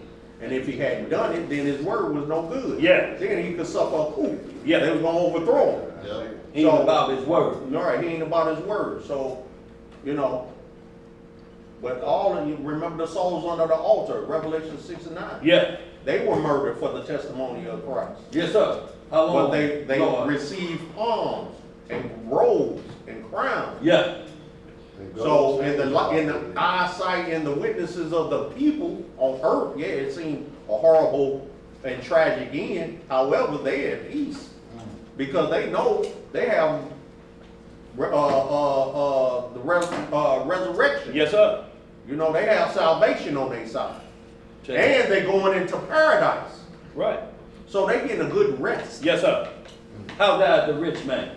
Just like the poor man. And it's Same way. It's strange. One goes to torment and Yes. one goes to paradise. Y'all hitting this subject, and then I get a call on my partner page yesterday. You Oh. know what I'm saying? And it's like, it's just like, here's the token of what we talking about right here. You know what I'm saying? Look, if we keep breathing, if you keep breathing and the funeral home stay open, you're going to outlive all your friends. But one day they're going to be looking at your obituary. Yep. Just hope it's for righteousness' sake. Let's finish this up. Isaiah 58, y'all, we're going to close on out of here. What was that last anyway? That was Wisdom of Solomon, what? 3, 1 through 8. 1 through 8. Put that down as another second witness to the Isaiah 57. And that Wisdom of Solomon 4:10 through 15. So you got 3 witnesses on that subject. And it's still one, 2 by I don't know where it's at, but it's in Enoch, where he Enoch, said yeah. he took men away Right. before the flood. That's in so the that they early wouldn't have to, chapters. that's in the early chapter. So they wouldn't have to experience the flood. That would be a 4th witness on the same. I couldn't put them words together, but I know it's in the book of Enoch. I thought I had it marked. Yeah, it's in the early chapters. It's like chapter 13 or something like that. It's an early right chapter. around the flood time, y'all Yeah, see it. It's right before the flood. Yeah. Because it's right around when he's talking about Methuselah. Methuselah Yeah. and the coming of Noah. Yeah. It's right in those chapters prior. Go ahead, y'all. Isaiah 58, y'all. We're going to close out. Start at verse 1. Don't start at 1, yeah. Isaiah chapter 58, verse 1. Cry aloud, spare not. Lift up thy voice like a trumpet, and show my people their transgression, and the house of Jacob their sin. Yet they seek me daily, and delight to know my ways, as a nation that did righteousness, and forsook not the ordinance of their Elohim. They ask of me the ordinances of justice. They take delight in approaching unto Elohim. Wherefore have we fasted, say they, and thou seest it not? Wherefore have we afflicted our soul, and thou takest no knowledge? Behold, in the day of your fast ye find pleasure, and exact all your labor. So we see the instructions it was telling us, not your pleasure, not your labors. When you do this fast and stuff, it had to be for the Most High. Like we were saying, you can't blend another fast from something else, an intimate fast, into this one. This one is solo. Get that other fast you got going, cut that off, and get on this one. Unless that one you're going through pertains to this one, but it cannot continue after. You can't pick it back up and say, well, I said 30 days and the Day of Atonement kind of fell in there. I'll just blend them together. You can't blend them together. Day of Atonement should end your problems because it's to relieve stronghold, as we're going to see. Go ahead, though, right? Behold, verse 4, behold, ye fast for strife and debate. What they fast for? Strife and debate, and to smite with the fist of wickedness. Ye shall not fast as ye do this day, to make your voice to be heard on high. Is it such a fast that I have chosen? A day for a man to afflict his soul? He's asking the question, is it a fast that I have chosen? Yeah. A day for a man to afflict his soul. I chose that. Go ahead. Is it to bow down his head as a bulrush, and to spread sackcloth and ashes under him? Wilt thou call this a fast and an acceptable day to the Most High? Is not this the fast that I have chosen? To loose the bands of wickedness. What is going to do, license? To loose the bands of wickedness. What else is going to do? To undo the heavy burden. And to let the oppressed go free. And that ye break every yoke. That's what the fast is for. He's asking the question. This is what I set it up for. Is it not for that? He's asking the question. If you don't know what it's for, go back to Leviticus 23. Go back to Leviticus 16 and you will understand that's what I did the fast for. Is it not for that? Right. That's how he's asking the question. Is it not my fast? Is it not to do all of these things? But you want to do the fast on your own. You want to do all these new fasts, the Dr. Phil fast, the Oprah fast, the Tyler Perry fast. Go ahead, bro. Verse 7. Yeah. Is it not to deal thy bread to the hungry? And that thou bring the poor that are cast out to thy house? When thou seest the naked, that thou cover him, and that thou hide not thyself from thine own flesh? So he's asking the question, ain't that law? It's like you can't send the naked out hungry. Come on, be filled and warm. Right. And you just close the door. Man, I'm hungry and I ain't got no clothes on. You know, I ain't got none but these old pair of jeans. You know, well, bro, you gonna be out the Lord bless you. Just close the door.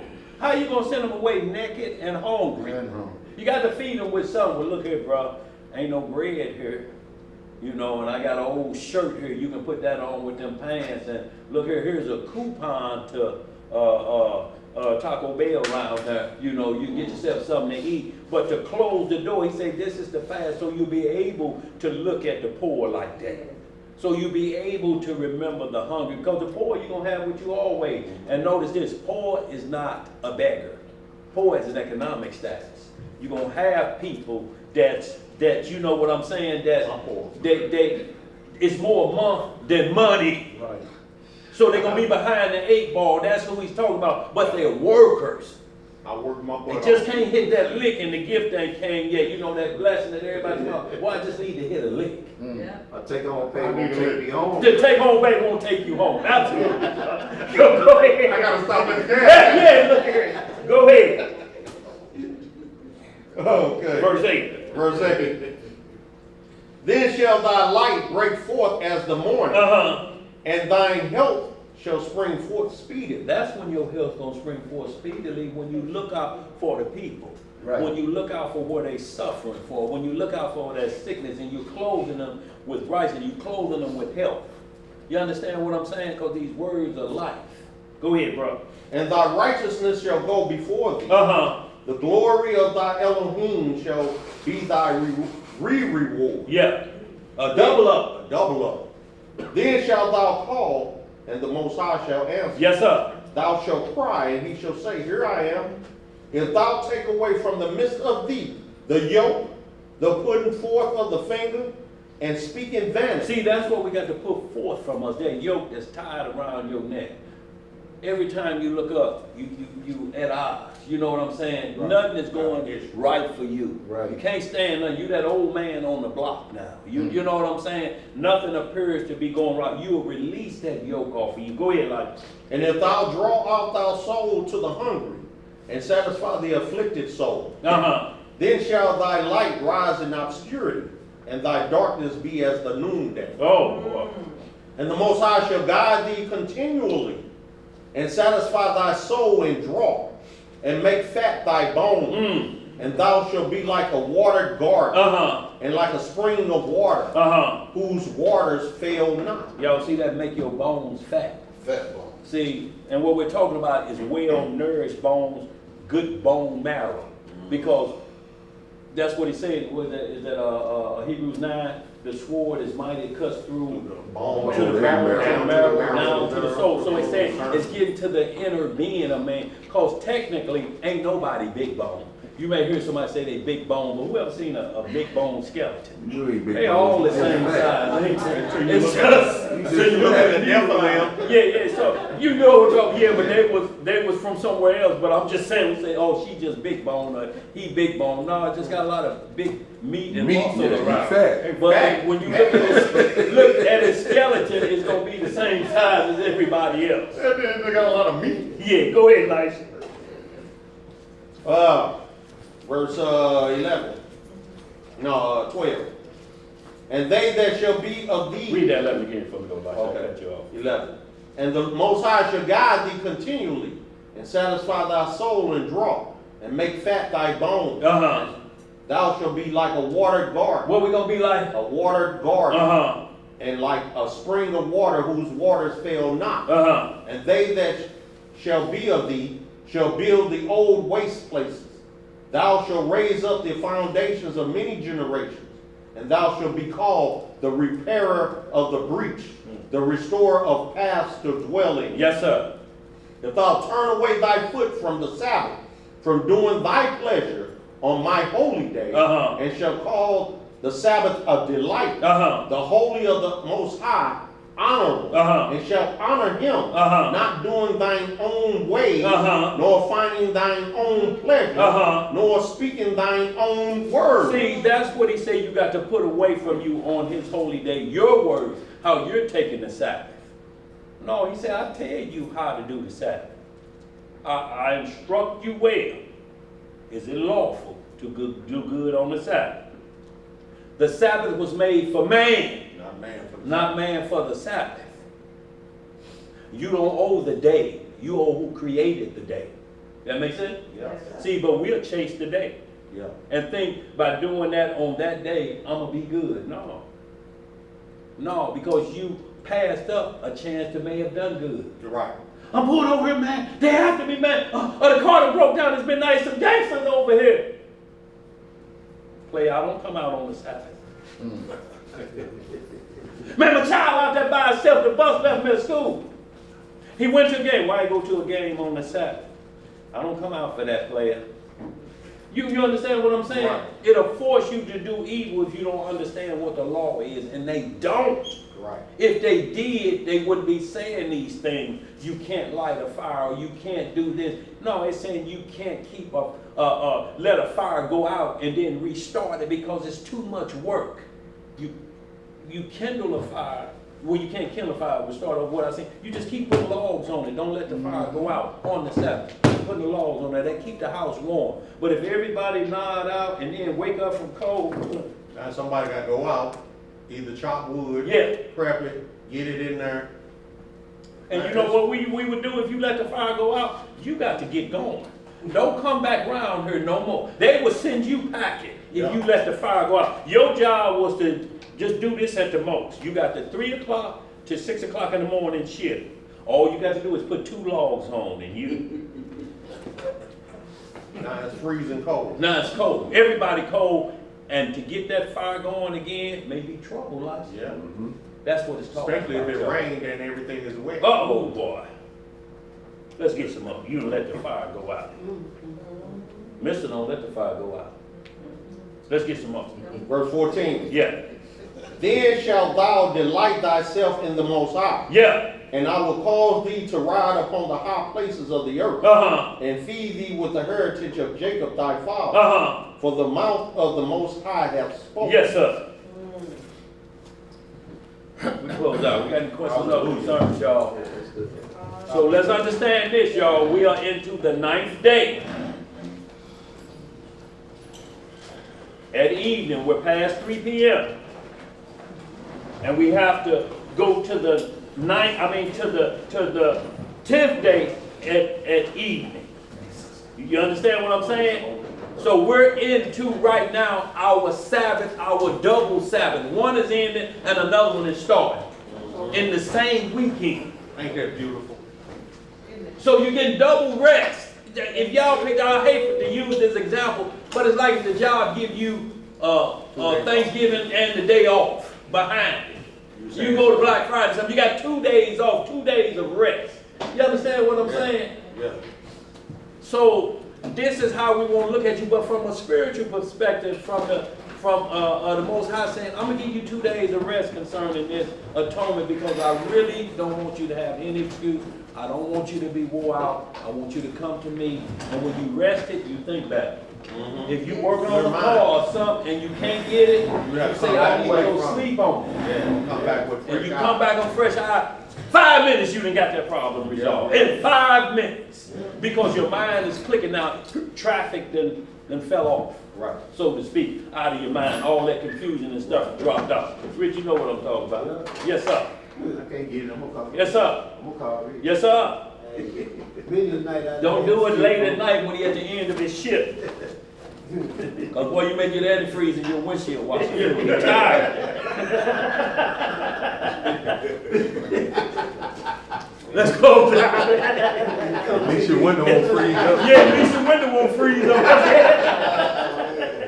I had the answer wake me up in the middle of the night. Oh, man, that's all I got to do. Yeah, you thought about it. Yeah, come to you in the night.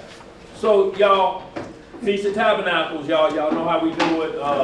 So there won't be no class technically here for our family, our family that's all over the nation, so to speak, in the world. So, but we'll live stream if we can, because we'll be out in the woods, that portion of the feast, if the signal picked up. 5G has allowed a better signal out there. So that's one thing about it. We can kind of pick up internet signals a little bit better. So if we're able to, we'll live stream the portion of the feast like we always do. But we'll have the full video up for you. So that's coming. The Feast of Tabernacles starts Friday, the 29th, till the 6th of October. We're just going out that Thursday, the 28th, and get everything set up. So if anybody, y'all, deadline is tomorrow. If you owe any monies or if you want to get your name on the list to come out to Tabernacles, today is the day. Well, tomorrow is the day. Yep. You had plenty of time, you know what I'm saying, y'all? So you still got time. We just need to know how we got to buy food. Because we can't send you away hungry, like we just said. Naked and hungry? No, we can't do it. But you have to do your part. And your part ain't hard. What's so hard to text? Put me on the list.